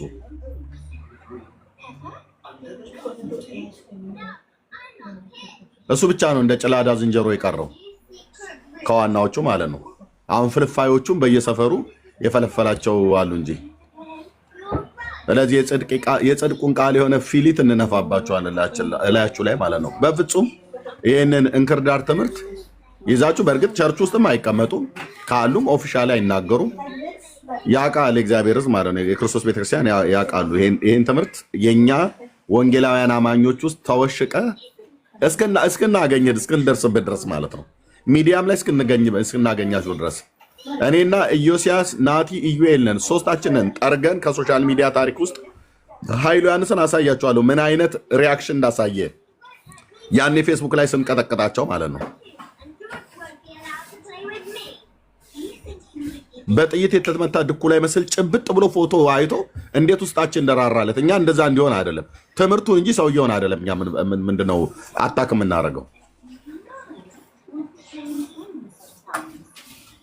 አታንሰራሩም። እንደ ጥቁር እባብ ነው በእግዚአብሔር ቃል ትምህርታችሁን የምንቀጠቅጠው ማለት ነው። አንድ አትልም። አሁን ይኸው ምድር በየወገኗ ታብቅል ብሎ ያለ ይላል ዘፍጥረት መጽሐፍ ምዕራፍ 1 ላይ ሰውን ሁለት ጊዜ ፈጠረው ብለው ከማለት የበለጠ ክደት አለ እንዴ? እግዚአብሔር ሁለት ጊዜ ፈጠረው ብለው ይላሉ። ያው አሁን ደግሞ እዚህ ገብቶ ስንጠይቀው አንድ ጊዜ ነው የፈጠረው አለ። ዘፍጥረት መጽሐፍ ምዕራፍ 1 ቁጥር 26 ላይ የተናገረውና ዘፍጥረት መጽሐፍ ምዕራፍ 2 ቁጥር 7 ላይ የፈጠረው ዘፍጥረት መጽሐፍ ምዕራፍ 1 ቁጥር 11 እና 12 ላይና ስለ ምድር አመለማላት ቡቃያና የምድር ዛፍ ታብቅል ብሎ ያለውን ያበቀለው ማለት ነው። አንድ ጊዜ ማለት የዘፍጥረት መጽሐፍ ምዕራፍ 2 ቁጥር 5 ዝናብ አይዘንብም ነበር፣ ጉም ከምድር ይወጣ ነበር ይላል። ምዕራፍ 1 እና ምዕራፍ 2 እኮ ብሎ በምዕራፍ እኮ የተከፈለበት ዘመን እኮ የቅርብ እኮ ዘመን እኮ ነው። እሺ እንዲሁ በጸጋ አይ ቲንክ ልናገር እያለ ነው። ቴንክ ዩ ኤኒዌይ እኔ እንኳን ትንሽ የኮመንት ብቻ ተናግሬ በወርድ ደስ ይለኛል። በጣም ስለመሸኝ ያለ ያው የኃይሉ ትምህርቶች የታወቁ ናቸው ማለት ኃይለኛ የኑፋቄ ትምህርቶች ናቸው። ያው ብዙ ሰዎች ይታለላሉ በትምህርቱ ሀሳቡን በጣም ስለሚቀያየር ነው። ብዙ ጊዜ መድረኮች ላይ ሲቀርብ ስታዩት አሁን የተናገረውን ነገር ባይዞ ነገ ብትጠይቁት አይደግም። ትምህርቱ አለ ግን ሀሳቡን ይለዋውጣል። የሚያስረዳበትን መንገድ ምናምን ብዙ ጊዜ ይለዋውጣል። ስለዚህ ሰዎች ይታለላሉ። አሁን ቅድምም ከታች ያወረድከው ሰው ሌሎችም ሰዎች ሲገቡ የተጭበረበሩ ናቸው በትምህርቱ። እኔ የኃይሉን ትምህርት የምለው ኃይሉ የኤደን ገነቱ እባብ ነው። ባይዞ ትምህርቱ በጣም አደገኛ ሄሬቲካል ትምህርት ነው የሚያስተምረው።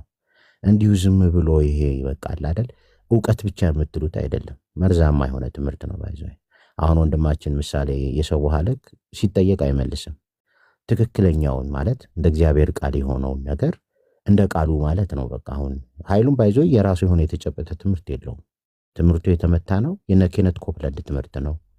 የነ ኬነት ሀገን ትምህርት ነው። ይሄ አሜሪካንና አውሮፓን ሳር ያለበሰ የተረገመ ትምህርት ነው ባይዞ ኢትዮጵያ ውስጥ ይዞ የመጣው። አሁን ደግሞ እዚህ የሚሞግታቸው ሰዎች አሉ። አሁን በቲክቶክ የሚታወቁ የምናውቃቸውን ሰዎች ሁሉ ብዙ ሰዎችን አስቷል ባይዞ። ለስላሳ ነው ሲናገር፣ በጣም ትሁት ይመስላል። ክፉ ቃል የሚወጣው ሰው አይመስልም። ግን ትምህርቶቹ ደግሞ ተናዳፊና መርዘኛ ትምህርቶች ናቸው። የኢትዮጵያን ቤተክርስቲያን አሁን በዚህ ሰዓት በሄሬቲካል አቋም እየሞገተና ትውልድን እያሳተ ያለ ሰው ነው ባይዞ። ስለዚህ አንደኛ የምናምነውን ነገር ማወቅ በጣም ወሳኝና እውነተኛ ነገር ነው። ደግሞ ትምህርቱ አለን የምትሉ ሰዎች ደግሞ አትወላውሉ። በቃ የሆነ ስታንድ ይኖራችሁ። አሁን እኮ የኃይሉ ሰዎች በጣም የሚበጠበጡት ምንድን ነው? ኃይሉን እንደ ፐርሰን ማንም የሚጠላው ሰው የለም። አሁን እዚህ ኤርሚም አይጠላውም ፐርሰናሊ፣ በግለሰብ ደረጃ ከኃይሉ ጋር ችግር ያለበት ሰው የለም። ከትምህርቱ ጋር ግን ትልቅ ችግር አለብን። ትምህርቱ የኑፋቄ ትምህርቱ ትውልድን የሚያቀጭጭ የተረገመ ትምህርት ነው ያለው። ይሄ የታወቀ ነው። አሁን አዳዲስ ቸርቾች ይሄ አሁን ያለ አዳዲስ የመጡ ቤተክርስቲያኖች ይጋብዙታል። በየመድረኩ እየቀረበ ያቅራራል፣ ያስተምራል። እዛ እንደፈለገው መሆን ይችላል። እኛ ጋር ግን አይደርስም። አሁን እኛ ጋር መምጣት አይችልም እሱ። እኛ የምናስተምራቸውን ትምህርቶች እናውቃለን፣ ምን እንደሚያስተምር እናውቃለን። ባይዞ በቤተክርስቲያን ደረጃ ትምህርቶች ይሰጣሉ። ሞኞች እንዳትሆኑ ምን እንደሚያስተምር ሰው መንፈስ ነው ብሎ የተረገመ ትምህርት የሚያስተምር ሰው ነው። ሰውና እግዚአብሔርን እኩል ያደረገ የሰይጣን ትምህርት ነው ያለው ባይዞ። እኔ እኮ በኤደን ገነት የገባው እኮ ሔዋንን ያሳታት እኮ ዲያብሎስ እኮ ምንም እኮ አላስተማረም እኮ። ያስተማረው ይሄንን ትምህርት ነው ባይዞ። ሌላ ምን ትምህርት አለው? ሰውና እግዚአብሔርን እኩል የሚያደርግ ትምህርት ነው። ኢየሱስ ሰይጣን ብሎ የሚያስተምር ሰው ነው ኃይሉ። ምንም እኮ ማይካር ነው። እኔና አብ አንድ ነን፣ ኢየሱስና እኔ አይደንቲካል ነን የሚል ሰው ነው። አሁን ትምህርቱን አደንቀዋለሁ ምናምን ስትል ራሱ ማፈር አለብህ ብራዘር። ምን እንደሚያስተምር ማታቅ ከሆነ ምን እንደሚያስተምር ቁጭ ብለህ መርምር። በየሚዲያው ሞልቶልሃል ምን እንደሚያስተምር። መልኩን ይለዋውጣል እንጂ እሱ የተረገመ የኑፋቄ ትምህርት ነው ያለው ኃይሉ።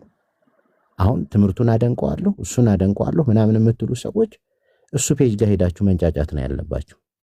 ትምህርቱ አለን የምትሉ ሰዎች ደግሞ ሞግታለን የምትሉ በእግዚአብሔር ቃል ደግሞ ስትጠየቅ መመለስ ነው።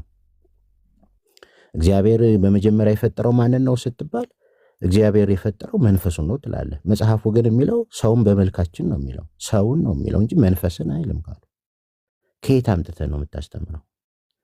ስለዚህ ምንም ይሄ የእግዚአብሔር ቃል መሰረት የሌለው ደግሞ የሚያምታቱትና የሚያጭበረብሩት ትህትና በምትባል ጥበብ ነው። እሱም ስታዩት በጣም የለሰለሰ ሰው ነው። የሆነ በሆነች ሙድ ነው በቃ ሰዎች ጋር የሚቀርበው። አሁን በየሚዲያው የሚያቀርባቸው የሚያታላቸው ደግሞ አብዛኞቹ ሴቶች ናቸው። ነው ነው አሁን ይቻ ቀረባት የምትሏቸውም ሌሎቹንም ብትመለከቷቸው እነዚሁ ናቸው። ያምታታል። እውነተኛ ትምህርት ይዞ ሊሞግተው የሚችል ሰው ጋር አይቀርብም። ኃይሉ ትክክለኛ ሰው ከነበረ ተሾመ የሚባለውን ሰው ነበር መሞገት የነበረበት ለመጀመሪያ ጊዜ። ሰውየው ሲናገር አፉ ትንሽ ኮልደፍደፍ ያለ ሰው ነው፣ የገጠር ሰው ይመስላል ምናምን፣ ምንም አያውቅም ብሎ ገምቶ ነው ባይዘው። ግን ከልክ እስከ ማሰሪያው በኢትዮጵያ ሕዝብ ውስጥ ማለት ነው ኃይሉን በአደባባይ ራቁቱን ያሰጣው ሰው ያ ሰው ነው። ሌላ ማንም ሰው የወንጌላውያኑ ሰዎች እንኳን ሆነው ማንም ሰው ኃይሉን እስካሁን ፊት ለፊት ኮንፍሮንት አድርጎ እንደነ ኤርሚ ኦር ሜሎስ እንዲህ የሚያናግሩት ሰዎች ከሌሉ በስተቀር ያምታታል ሰው፣ አጭበርባሪ ሰው ነው። ትምህርቱም የተመታ ሰው ነው። ባይዘው ደግሞ የማይወጣ ካንሰር የሆነ ትምህርት ነው ትምህርታቸው። ሰዎች ውስጥ ሲገባ እንደዚህ ነው። ብራዘር አሁን ያወቅ ይመስላል፣ የተገለጠልህ ይመስላል፣ የሆነ አዲስ ነገር የበራልን ይመስላል። አንተ ግን አልበራልህም፣ እንደውም ጨልሞብሃል። ቃሉ ከሚለው ውጭ የእግዚአብሔር ቃል ከሚለው ውጭ ኃይሉ ምንም አይደለም። ባይዘው ኢትስ አ ፐርሰን ሰው ነው። እንደሱም አይነት ሰዎች ናቸው አሁን ምድሪቱን እየበጠበጠ እያናወጠ ያለው። ይሄን ለማለት ነው። ቴንኪው፣ ተባረኩ፣ ሰላም ሆኑ። ባይዘው የቤተ ክርስቲያን አባቶችንም ዞር ብሎ ማየት ጥሩ። እነዚህ አሁን ቅርብ ጊዜ የመጡ ሰዎች ላይ ተንጠልጥላችሁ ጊዜያችሁን አጨርሱ። የፈለገ እንኳን መጽሐፍ ቅዱስ ላይ እኛ ብንሳሳት ዞር ብላችሁ የቤተ ክርስቲያን አባቶችን ኖስጥሳውያን ለምን እንዴት አንደኛ ዮሐንስ ለምን እንደተጻፈ ቸክ አድርጉ። እንደዚህ አይነት ሰዎች ናቸው፣ እንዲህ ኃይሉ ያሉ ሰዎች ናቸው። አዲስ ሄሬሲ አይደለም የነበረ ነው። አደገኛም ነበር በሰዓቱ። አሁንም አደገኛ ነው። ሰዎቹ አይደለም አደገኛ ሆኑት። ባይዘው ትምህርቱ ነው። ኃይሉ ስንል ኃይሉ አይደለም አደገኛ ሆነ፣ ትምህርቱ ነው። አሁን እኔ እሱን ይዤ ብነሳ አደገኛ ነው መሆኑ፣ ሰውን ለማጥፋት ማለት ነው። ጥፋት ስለሆነ ሰዎቹ አይደለም አደጋ፣ እውቀት አይደለም። ባይዘው ትምህርቱ ከርስ ስለሆነ ነው። በጣም እውቀት ያለው ሰው ምናምን ማለታችን አይደለም። እሱም ያውቃቸውን ጥቅሶች እናውቃለን። የቱን ጥቅስ እንደሚጠቅስ ማለት ነው። የተወሰነ ጥቅሶች ነው የሚያውቁት፣ ግን ትምህርቱ አደገኛ ነው። አብሮት ስፕሪት ስላለ ማለት ነው። ቤተክርስቲያን አባቶች ከመጀመሪያው ጀምሮ ኢየሱስ የዘላለም የእግዚአብሔር ልጅ ነው፣ ከዘላለም የተወለደ ብለው ነው የሚያስተምሩት የቤተክርስቲያን አባቶች። እሱ ደግሞ ኢየሱስ ዳግም ተወልዶ ነው ብሎ ነው የሚያምኑ። ይሄ ከርስ ነው። ባይዘው አትሸወዱ። የፈለገ አዋቂ ብትሆኑ ታሪክ ማጥናት አለባችሁ። ወደኋላ መጽሐፍ ቅዱስ ማብራሪያዎችን ማየት አለባችሁ። ሰው በመልኩ ሰውን ፈጠረ ካለ ሰው ነው በቃ መጽሐፉ የሚለው። ቆይ እስኪ መንፈስ የሚል ላውጣለት ከውስጡ እንደው ልበርብረው አይነት ሁኔታ ይሄ ደስ የማይል ነው። ደስ አይልም። መጽሐፍ ቅዱስ ሰውን በመልኩ በምሳሌያችን እንፍጠራለን፣ ሰውን ፈጠረ ይላል። ሰው በቃ ሰው ነው መባል ያለበት። ሰው ሕያው ነፍስ ያለ ሆነ። ምን ሰው በቃ። ስለዚህ አዲስ ኪዳን ላይ መጥቶ ሰው ሰው ሰው ዓለምን እንዲሁ ወዷል የሚባል ዓለም የተባለው ሰው የተባለው ሰው አለቀ። ስለዚህ በተይ እየፈለፈልክ ያልተጻፈ እንደዚህ አስቤ ነው እንዲገብቶ እንዲበርቶልኝ ነው። ይህ በጣም አደገኛ ነገር ነው። ሊትራሊ ካንሰር ነው። አስቡበት ለማለት ነው። ደግሞ ጥሩ ሰው አያደርግም እኮ ህይወታቸው እንዳለ ነው የተበረዘው። እና እግዚአብሔር ምሕረት ያደርግልን። እንግዲህ ይህን ያህል ካልናችሁ ከዚህ በላይ ማለት አልችልም። እሺ፣ በነበረው ጊዜ በነበረው ቆይታ ጥሩ ነገር ነው። እንዲህ መማማር መቻላችንን በራሱ ትልቅ ነገር ነው። ሰው በሌለበት ሁኔታ ላይ ስም ጠቅሼም ማለት ስለማልፈልግ እውነት ለመናገር ግልጽ በሆነ መልኩ የተሻለ ነገር፣ የተሻለ መረዳት፣ የተሻለ ማወቅ የምችልበትን አቅም ፈጥሮልኛል። ከዚህ በፊት በነበርኩበት ጊዜ የምረዳው አረዳድና ከዛ በኋላ በነበረኝም ህብረት ሌላ ህብረት ነበረኝ። ያን ህብረት አቁሜ ነው እንደገና ብቻዬን የሆንኩት እና ከእነሱ ጋር ባሳለፍኩባቸው ጊዜያት ብዙ ጥሩ ነገሮችን ያገኘሁበት ሁኔታ ነው ያለው። ስለዛ ጀነራሊ ሁሉንም ነገር በአንድ ላይ ሁሉንም ነገር ከመፈረጅ ማለት ጥሩ ነገር ያልሆነ ነው ማምዬ ነው አይደለም። ህጸጽ የሆነውን ነገር እየመረጥን አውጥተን መስተካከል ያለበት ነገር እንዲስተካከል፣ መስተካከል የማይችል ነገር ደግሞ ከሆነ በልዩነት መቀጠል የሚቻልበት ሁኔታ አለ። ይሄ ከእግዚአብሔር መንግስት የሚያስቀርም አይነት ነገር ያርቃል። ኢየሱስ ላይ ከተለያየ ተለያይተናል፣ ያርቃል። ኢየሱስ ላይ የተለያየንበት ሁኔታ ላይ እኔ አይታየኝም። ታይቶኛል። ኢየሱስ የእግዚአብሔር ልጅ ነው ብለህ ታምናለህ አይደል? አንተ 100% እንደ አንተ ዳግም ተወልዶ ነው? እንደኔ ተወልዶ አይደለም፣ ዳግም ተወልዶ አይደለም። የዘላለም የእግዚአብሔር ልጅ ነው። በእግዚአብሔር እቅፍ የነበረ አንድያ ልጅ ነበረ። ከዘላለም የእግዚአብሔር ልጅ ነው ወይ? ከዘላለም የእግዚአብሔር ልጅ ከስላሴ አንዱ ነው እንጂ እግዚአብሔር ልጅ ከዘላለም አልነበረም እኮ። የእግዚአብሔር ልጅ ሆኖ መቼ ነው? ይሄም ቴዎሎጂካል ዲቤት አለው። ታውቃለህ፣ ገብተህ የጠየቅኩህን የእግዚአብሔር ልጅ አይደለም። ታውቃለህ፣ ልዩነት አለ። የለም። የእግዚአብሔር ልጅ ሆኖ መቼ ነው? ንገረን። ቆይ የእግዚአብሔር ልጅ ሆነ የምለው እሺ፣ ሰዎቻችሁ አንድም ሲጠመቅ አንድም ሲወለድ እንዲህ እየተባለ እየተለያየ ባለበት ሁኔታ ላይ አንዱን ምረጥ ከሆነ የእግዚአብሔር ልጅ የሆነው መቼ ነው? መልስልኝ። አንተ የኃይል ዮሐንስ ተማሪ አይደለ? ስለዚህ የእግዚአብሔር ልጅ የሆነው መቼ ነው? አንተ በተወለደ ጊዜ። መቼ? ከማርያም በተወለደ ጊዜ። ቅድም እኮ ዳግም አልተወለድም ብለኸኛል።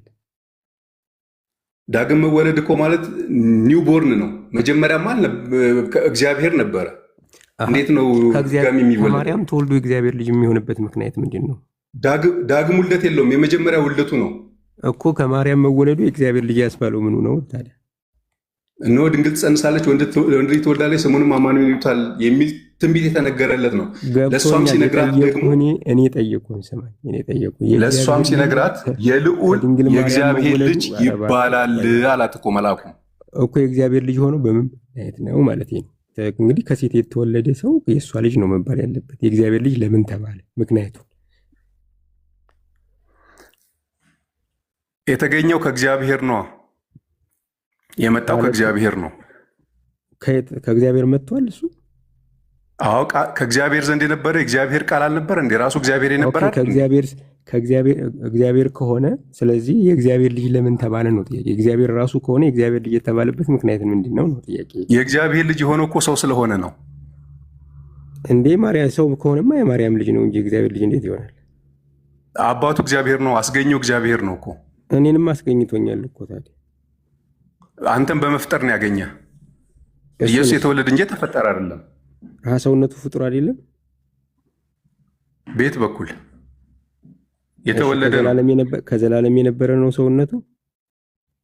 ሰውነቱ ከቅድስት ድንግል ማርያም በተወለደ ጊዜ ያገኘው ነው። ከዘላለም ዓለም በፊት እሱ እግዚአብሔር ያህዌ ነው። እባክህ ስጋው ከየት ነው የመጣው? ስጋንማ እግዚአብሔር አዘጋጀለት። እሱም ማደሪያ አድርጎ ከማርያም ተወለደ። እሱ ስጋ ዘላለማዊ ነው። ዘላለማዊ ማለት ኢሞርታል የሚለው ቃል አልተፈጠረም ካልከኝ ዘላለማዊ ነው ማለት ነው። ማለት እስኪ ግልጽ አድርገው። የተፈጠረ ካልሆነ ያልተፈጠረ ነው ማለት፣ ያልተፈጠረ ከሆነ ደግሞ ዘላለማዊ ነው ማለት ነው። የክርስቶስ ስጋ ከማርያም የተካፈለው ነው። በመወለድ አገኘው እንጂ በመፈጠር አላገኘውም። የጠየቁን እኔ ከማን ተካፍለው አይደለም። ዘላለማዊ ነው ወይ? እኔና አንተ እንደተፈጠር ነው። ኢየሱስ ክርስቶስ አልተፈጠረም እያልኩ ነው። ሊትራሊ እየነገርኩህ። እኔ የጠየቅኩህን የኢየሱስ ክርስቶስ ስጋ ዘላለማዊ ነው ወይስ የተፈጠረ ነው ነው ጥያቄ። ትክክል ስላይደለ እኮ ነው። ለምን ትክክል አይሆንም? ዘላለማዊ ማለት እኮ ከዓለም ከፍጥረት በፊት የነበረ ማለት እኮ ነው እኮ። ነበረ ወይ ነው ጥያቄ። ከፍጥረት በፊትማ ስጋው አልነበረም አልኩ እኮ። ከየት መጣ? ፍጡር ነው ታዲያ። እንዴ ምን እያሰብክ ነው? አንድ ፈጣሪ ያለ፣ ሌላው ፍጡር ነው። ስለዚህ ይሄ ስጋ ዘላለም ካልነበረ ዘላለማዊ ከሆነ ጅማሬ ያለው ማለት፣ ጅማሬ ካለው ደግሞ ፍጡር ነው እንጂ ፈጣሪ አይሆንም አይደል? ይህን ስጋማ ከማርያም ከተፈጠረ ስጋ እኮ ነው የነሳው። በቃ ስለዚህ ፍጡር ነው ማለት ነው አይደል? ፍጡር አይደለም፣ የተወለደ ነው። ከዘላለም ዓለም በፊት የተወለደ ፍጡር አይደለም። አንተ ፍጡር አይደለህማ ማለት ነው። አንተም ተወልደህ አይደለም። እኔና ኢየሱስ እንለያያለን። ኢየሱስ እኮ ግልጽ ላድርግልህ፣ ምንም ኮምፕሮማይዝ አናደርግም። የእግዚአብሔር ነው። አፋፌን አትበለኝ፣ አፋፌን አትበለኝ። አፋፌን አላልኩም። ኢየሱስ ክርስቶስ በመለኮት ያለ ተወለደም አልከው ምንም አልከው፣ ዞሮ ዞሮ ፈጣሪ አይሆንም አይደል? ፈጣሪ ያልሆነ ነገር በሙሉ ደግሞ ፍጡር ነው። ይወለድም ፈጣሪ አይሆንም። ፈጣሪ ያልሆነ ነገር በሙሉ ፍጡር። ስለ ኢየሱስ ነው አለ እያወራኸኝ ያለው። ጥያቄ ልጠይቅ። እሺ፣ ከፈጣሪው ውጭ ያለው በሙሉ ፍጡር ነው አይደለም? ከፈጣሪ ውጭ ያለው ከፈጣሪው ውጭ ያለው በሙሉ ፍጡር አይደል? ብራዘር ሀስ ጀነራላይዜሽን ነው እንደ እየሄድክ ያለኸው? አረ ሀስ አይደለም፣ ጥያቄ ነው የጠየቅኩህ እኮ ከፈጣሪው ግልጽ አድርገው። አሁን እልህ ውስጥ ገብተህ ነው እንጂ በጣም ቀላል ጥያቄ ነው የጠየቅኩህ። ከፈጣሪው ውጭ የሆነ ሁሉ እልህ ውስጥ ገብቼ ሳይሆን በል ታዲያ ለማሳት የምትሄድበት ርቀት ጥሩ አይደለም። ለማሳት አይደለም፣ ጥያቄ ነው ስለጠፋብህ ነው ያሳትኩ የመሰለህ። ግልጽ የሆነ ነገር ልንገርህ። እባክህ ጥያቄውን ልጠይቅህ። ከፈጣሪው ውጭ የሆነው ነገር በሙሉ ፍጡር ነው ወይስ አይደለም? ከፈጣሪ ውጭ የሆነው ነገር ሁሉ እሺ ፍጡር ነው። በጣም ጥሩ። ስለዚህ ፈጣሪው ደግሞ ዘላለማዊ ነው አይደል? አዎ። ስለዚህ የኢየሱስ ስጋ ደግሞ ዘላለማዊ አይደለም አይደል? ከመጀመሪያ ጀምሮ የነበረ ከፈጣሪ ጋር የነበረ ወይም ከእግዚአብሔር ጋር የነበረ ስጋ አልነበረም። አዎ። ስለዚህ ምን ማለት ነው? ከፈጣሪው ውጭ ሆነው በሙሉ ፍጡር ከሆነ ፈጣሪው ደግሞ ዘላለማዊ ከሆነ የኢየሱስ ስጋ ደግሞ ዘላለማዊ ካልሆነ ፍጡር ነው ማለት ነው አይደል? አንተ በሄድክበት ኮንክሉዥን እንደዛ እየመጣህ ነው። አንተ በፈለግከው መንገድ አምጣውና ዘላለማዊ አድርገውና ፈጣሪ አድርገው። እኔ ዘላለማዊ ነው ብዬ ከዘላለም ዓለም በፊት የነበረ ዘላለማዊ ያልሆነ ነገር በሙሉ እኮ ፍጡር ነው ብራዘር። ከዘላለም ዓለም በፊት የነበረ እኔ ደግሞ ኢየሱስ ይሄ እኮ በጣም ባይዘወይ አንተ ደግሞ ጭራሽ ወጣ ከዓለም ከኃይሉም ከሁሉም ከአእምሮ ራሱ ወጣ። ፍጡር ፈጣሪ ያልሆነ ነገር በሙሉ ፍጡር ነው። አሁን አንተ እኔን ለመከራከር ስትል ነው አሁን አንተ ነገሮችን እየካርክ ያለው። ኖ እየካርኩኝ ሳይሆን በስጋው ፍጡር ይባላል የሚለውን ቃል መቀበል ስለማልፈልግ ነው። አንተ ከአንተ ፍላጎት ጋር እኮ አይደለም የሚያያዘው ብራዘር። ስለማይሆን ነዋ። በመወለድ ያገኘው ስጋ ነው። መወለድ የተወለደ ሁሉ ፈጣሪ ነው ወይ ነው የምልህ። ምን ሆነህ ነው አንተ? እሱ ደግሞ ፈጣሪም ልጅም ነው እኮ። ፈጣሪም ልጅም ነው አይባልም። ሁለት ነገር እንዴት ታወራለህ? ያህዌ ነዋ። ኢየሱስ ክርስቶስ ከዘላለም ዓለም በፊት እኮ ያህዌ ነው፣ ያለና የሚኖር እኮ ነበር። እኔም እሱን አልጠየቅኩም፣ እሱንም አልካርኩም፣ እሱም አላጋጨንም። የጠየቅኩ የኢየሱስ ሰውነት ዘላለማዊ ነው ወይ ነው ጥያቄ። የኢየሱስ ስጋ ዘላለማዊ የሚሆነው ወይም ደግሞ የሆነው ከውልደት ተወልዶ ካገኘ በኋላ ነው፣ ከሞትና ትንሣኤ በኋላ ነው። ከዛ በፊት ግን አልነበረ። በኋላ ዘላለማዊ ነው። አሁንም በዛ ነው ያለው እኮ። አረ ብራዘር ከዘላለም የኢየሱስ ሰውነት ከዘላለም የነበረ ነው ወይ ነው ጥያቄ። ከዘላለም የነበረ እንዳይደለ እኮ ግልጽ ነው ማሜ፣ ግልጽ ነው እኮ። ካልነበረ ታዲያ ፈጣሪ ነው ወይ ነው? ከዘላለም ያልነበረ ነገር ፈጣሪ ሆነ? በፈጣሪነቱ እኮ እኛ እየጠራውን ላይ ያለሁት ያህዌ ነው አልኩ። በሰውነቱ ደግሞ ከቅድስት ድንግል ማርያም የተወለደ ሰው ነው። በጌታ አሁን አውቀህ ነው። እኔ ስለ ጌትነቱ አላወራም፣ ስለ ፈጣሪነቱ ስለ ሰውነቱ ነው የጠየቁት። ስለ ሰውነቱ ካወራኸኝ ሰው ነው እኮ አልኩ። 100% ሰው ነው። ሰውነቱ ዘላለማዊ ነው ወይ ነው ጥያቄ። ዘላለማዊ ነው ማለት እኮ ከዚህ በኋላ ባለው ኢሞርታል ነው እያልከኝ ነው። ኧረ እኔ የጠየቅኩህ ወደኋላ ነው፣ ፕሪቪየስ ነው እየጠየቀኝ። አውቀህ ነው እንደ አንተ አውቀህ ነው እንደ አይደለም እየጠየቀኝ ያለኸው ከውልደቱ በፊት ነው ወይ?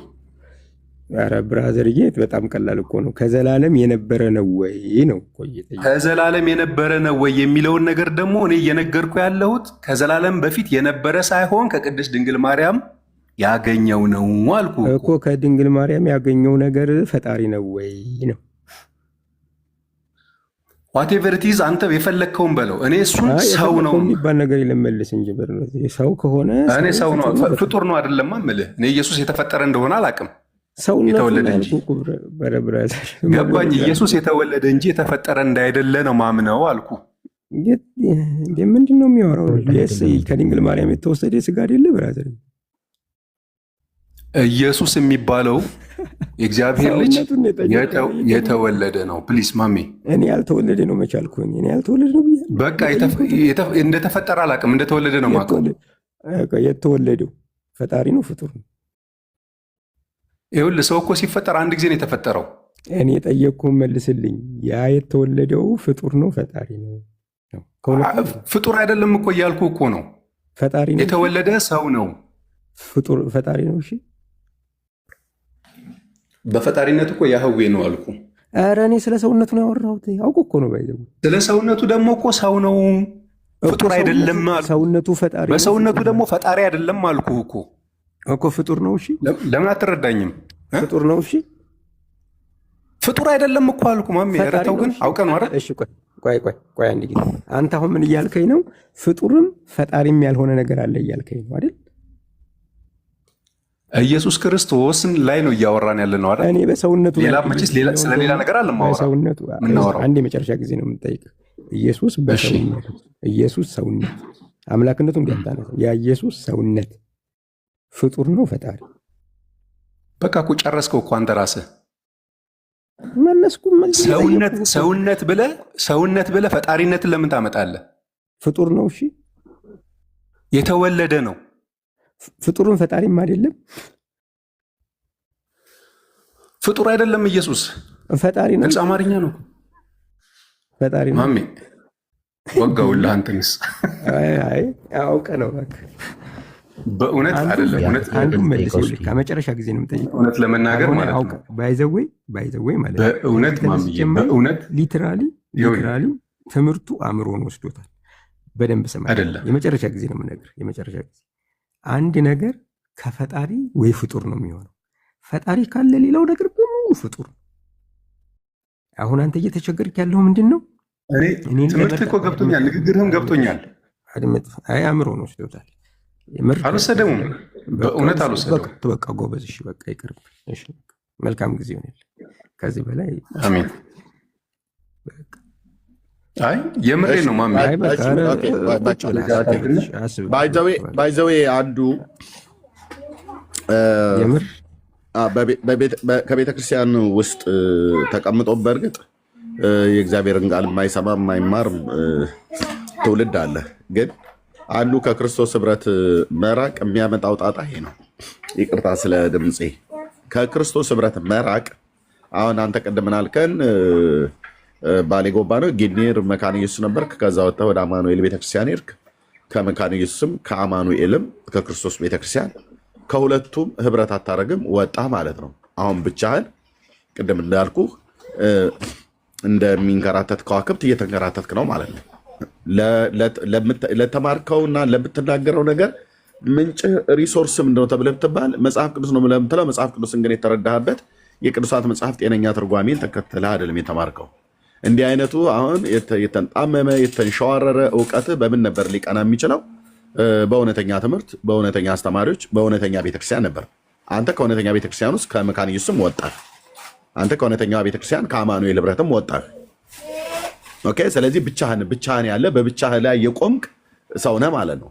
ስለዚህ አሁን አንተ እንደፈለግ ከናፍርቶች ላይ የመጡትን በስሜት የመሰለህን ክፉ መንፈስም ያንሾካሾከህን ባይዘው የአጋንንትን ትምህርት እያደመጡ ብሎ ሲል አጋንንት ትምህርት አላቸው ማለት ነው።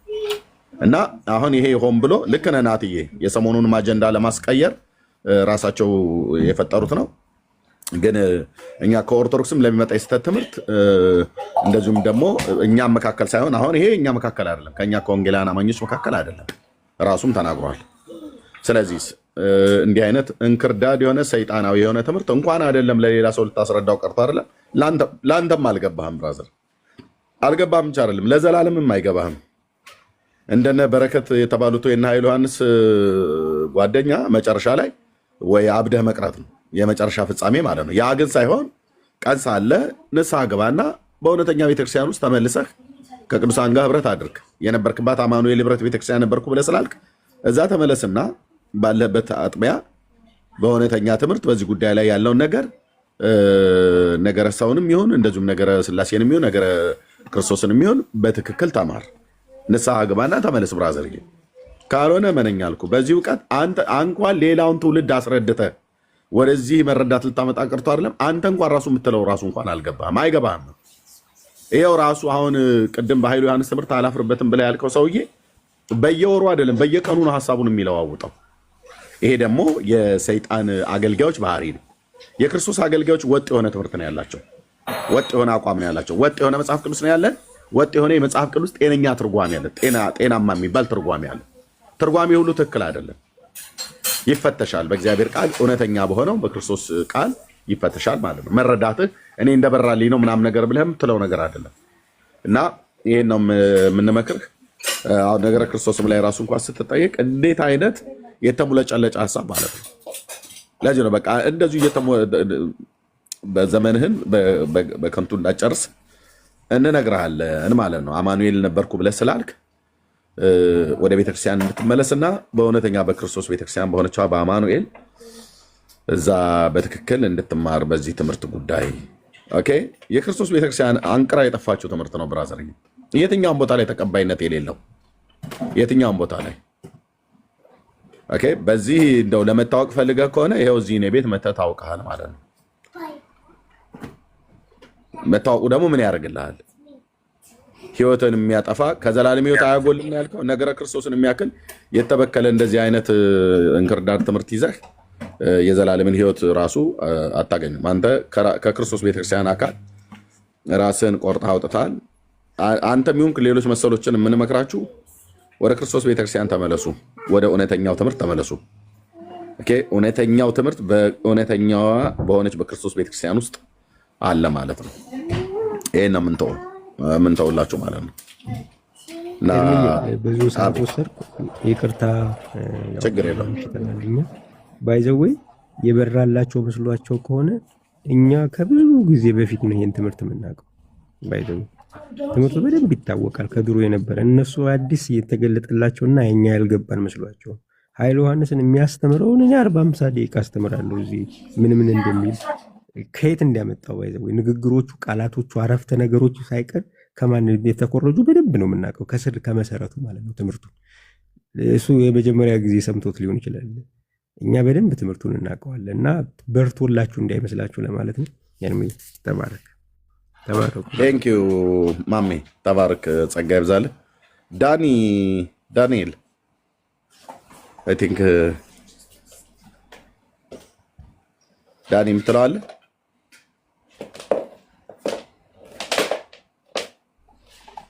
ዳንኤል አለ የምትለው? እሺ ቤኪ አለህ የምትለው? እሺ ዳኒ የለም። ቤኪም አይ ቲንክ ሳውዝ አፍሪካ ስላለ እንቅልፍ ወስዶታል ማለት ነው። ሜላ አለህ? አለ ይመስል። እሺ ቆይታ እናድርግ ወይስ እንጠቅልል?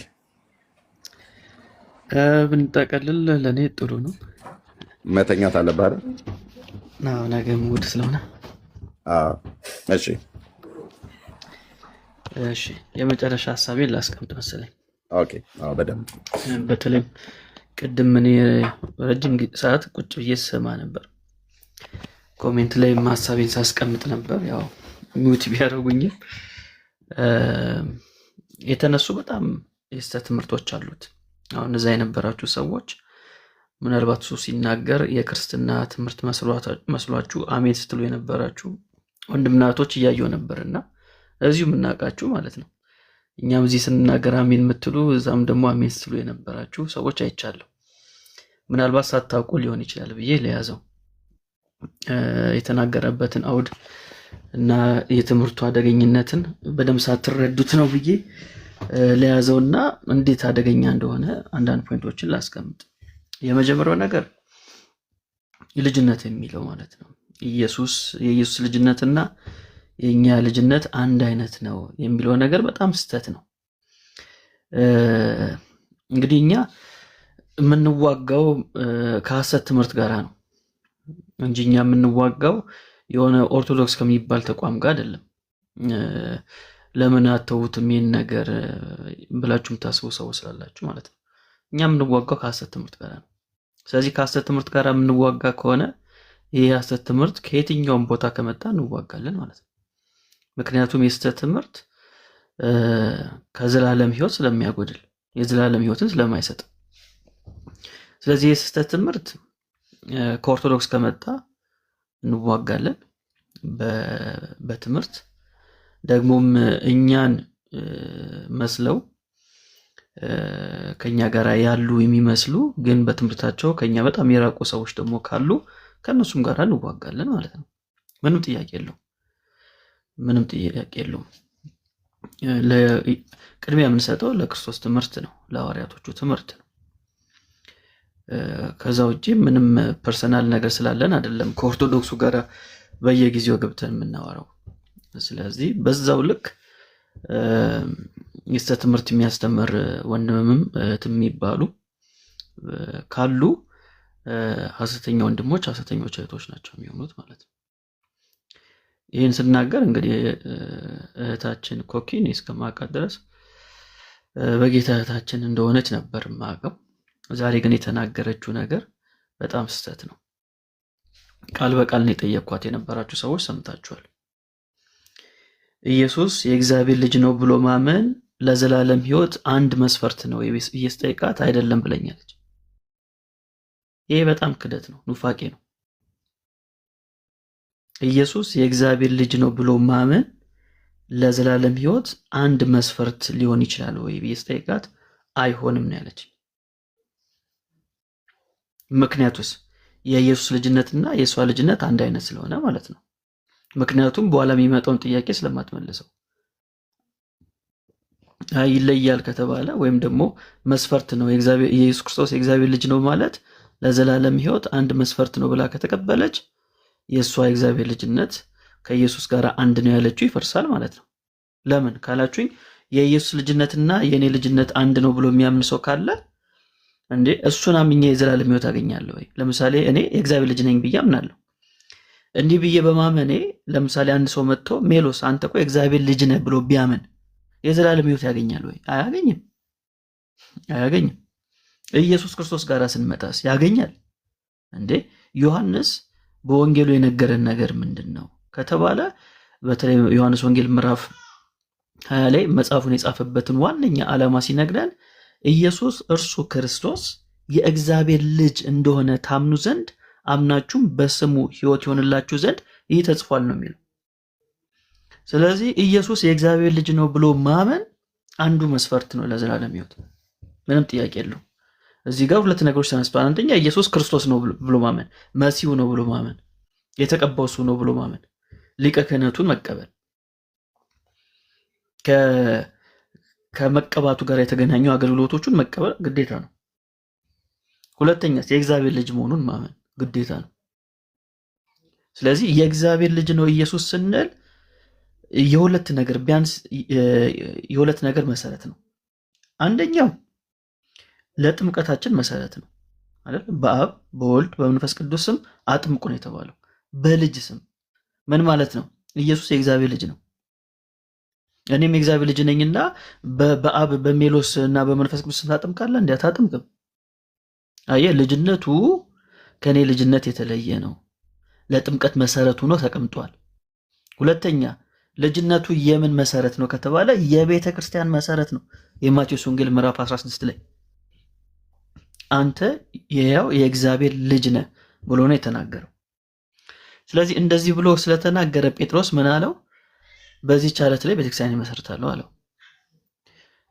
ዓለት የተባለው ምንድን ነው? የጴጥሮስ የተናገረው ንግግር ነው። አንተ ክርስቶስ የያው የእግዚአብሔር ልጅ ነህ። ስለዚህ ይሄ ንግግር የቤተ ክርስቲያን መሰረት ነው። ስለዚህ የኢየሱስ ክርስቶስ ልጅነት ይለያል። ስለሚለይ ነው የቤተክርስቲያን መሰረት ይሆን። ሜሎስ የእግዚአብሔር ልጅ ነው ስለተባለ የቤተክርስቲያን መሰረት ይሆናል እንዴ? በጭራሽ አይሆንም፣ በጭራሽ አይሆንም። እና ይሄ ኑፋቄ ነው። በቃ በደንብ መሰመር አለበት። የኢቫንጀሊካሉንም ሰርክል የሚወክል ትምህርት አይደለም። ይህን ነገር ማወቅ አለባችሁ። በተለይ ኦርቶዶክሳውያን አንድ ናችሁና ምን የምትሉ አይደለም፣ የሚወክለን አይደለም፣ የሚወክለን ትምህርት አይደለም። ግለሰቦች ይኖራሉ፣ ግለሰቦች እንደዚህ ሊያስተምሩ ይችላሉ። ግን እንደ ተቋም ግን አይደለም። የታዱሳውያንም ትምህርት አይደለም፣ በጭራሽ አይደለም። ስለዚህ የኢየሱስ ልጅነት ጋር ያለው ችግር ይሄ ነው። ሁለተኛ ደግሞ የኢየሱስ ጌትነት ላይ ኢየሱስ ጌታ ነው የተባለበት መንፈስና እኛም ጌታ ነን ብሎ ሲናገር ነበር። ምንም ለውጥ የለውም ሲል ነበር። ኢየሱስ ጌታ ነው የተባለው በሰውነቱ ነው። ስለዚህ ያን ጌትነት ለእኛ መልሶልናልና እኛም ጌቶች ነን አለ። በጭራሽ እንደዚህ ቢባል ነገር መጽሐፍ ቅዱሳችን አያውቅም። ኢየሱስ ጌታ ነው ብለን በተለይ ሮሜ ምዕራፍ 10 ላይ ሲናገር ምንድን ነው የሚለው? ኢየሱስ ጌታ እንደሆነ በአፍህ ብትመሰክር እግዚአብሔርም ከሙታን እንዳስነሳው በልብ ብታምን ትድናለህ። አያችሁ፣ የኢየሱስን ጌትነት መመስከር ከዘላለም ሕይወት ጋር ይገናኛል። እናንተ ሜሎስ ጌታ ነው ብላችሁ ትመሰክራላችሁ እንዴ? ኃይሉ ዮሐንስ ጌታ ነው ብዬ መሰክራለሁ? በጭራሽ ነው የማይሄደው ማለት ነው ሐሳቡ። ኢየሱስ ጌታ ነው የተባለበት አውድ እሱ ከሁሉ በላይ መሆኑን የሁሉ ነገር የበላይ መሆኑን የሚያሳይ ነው።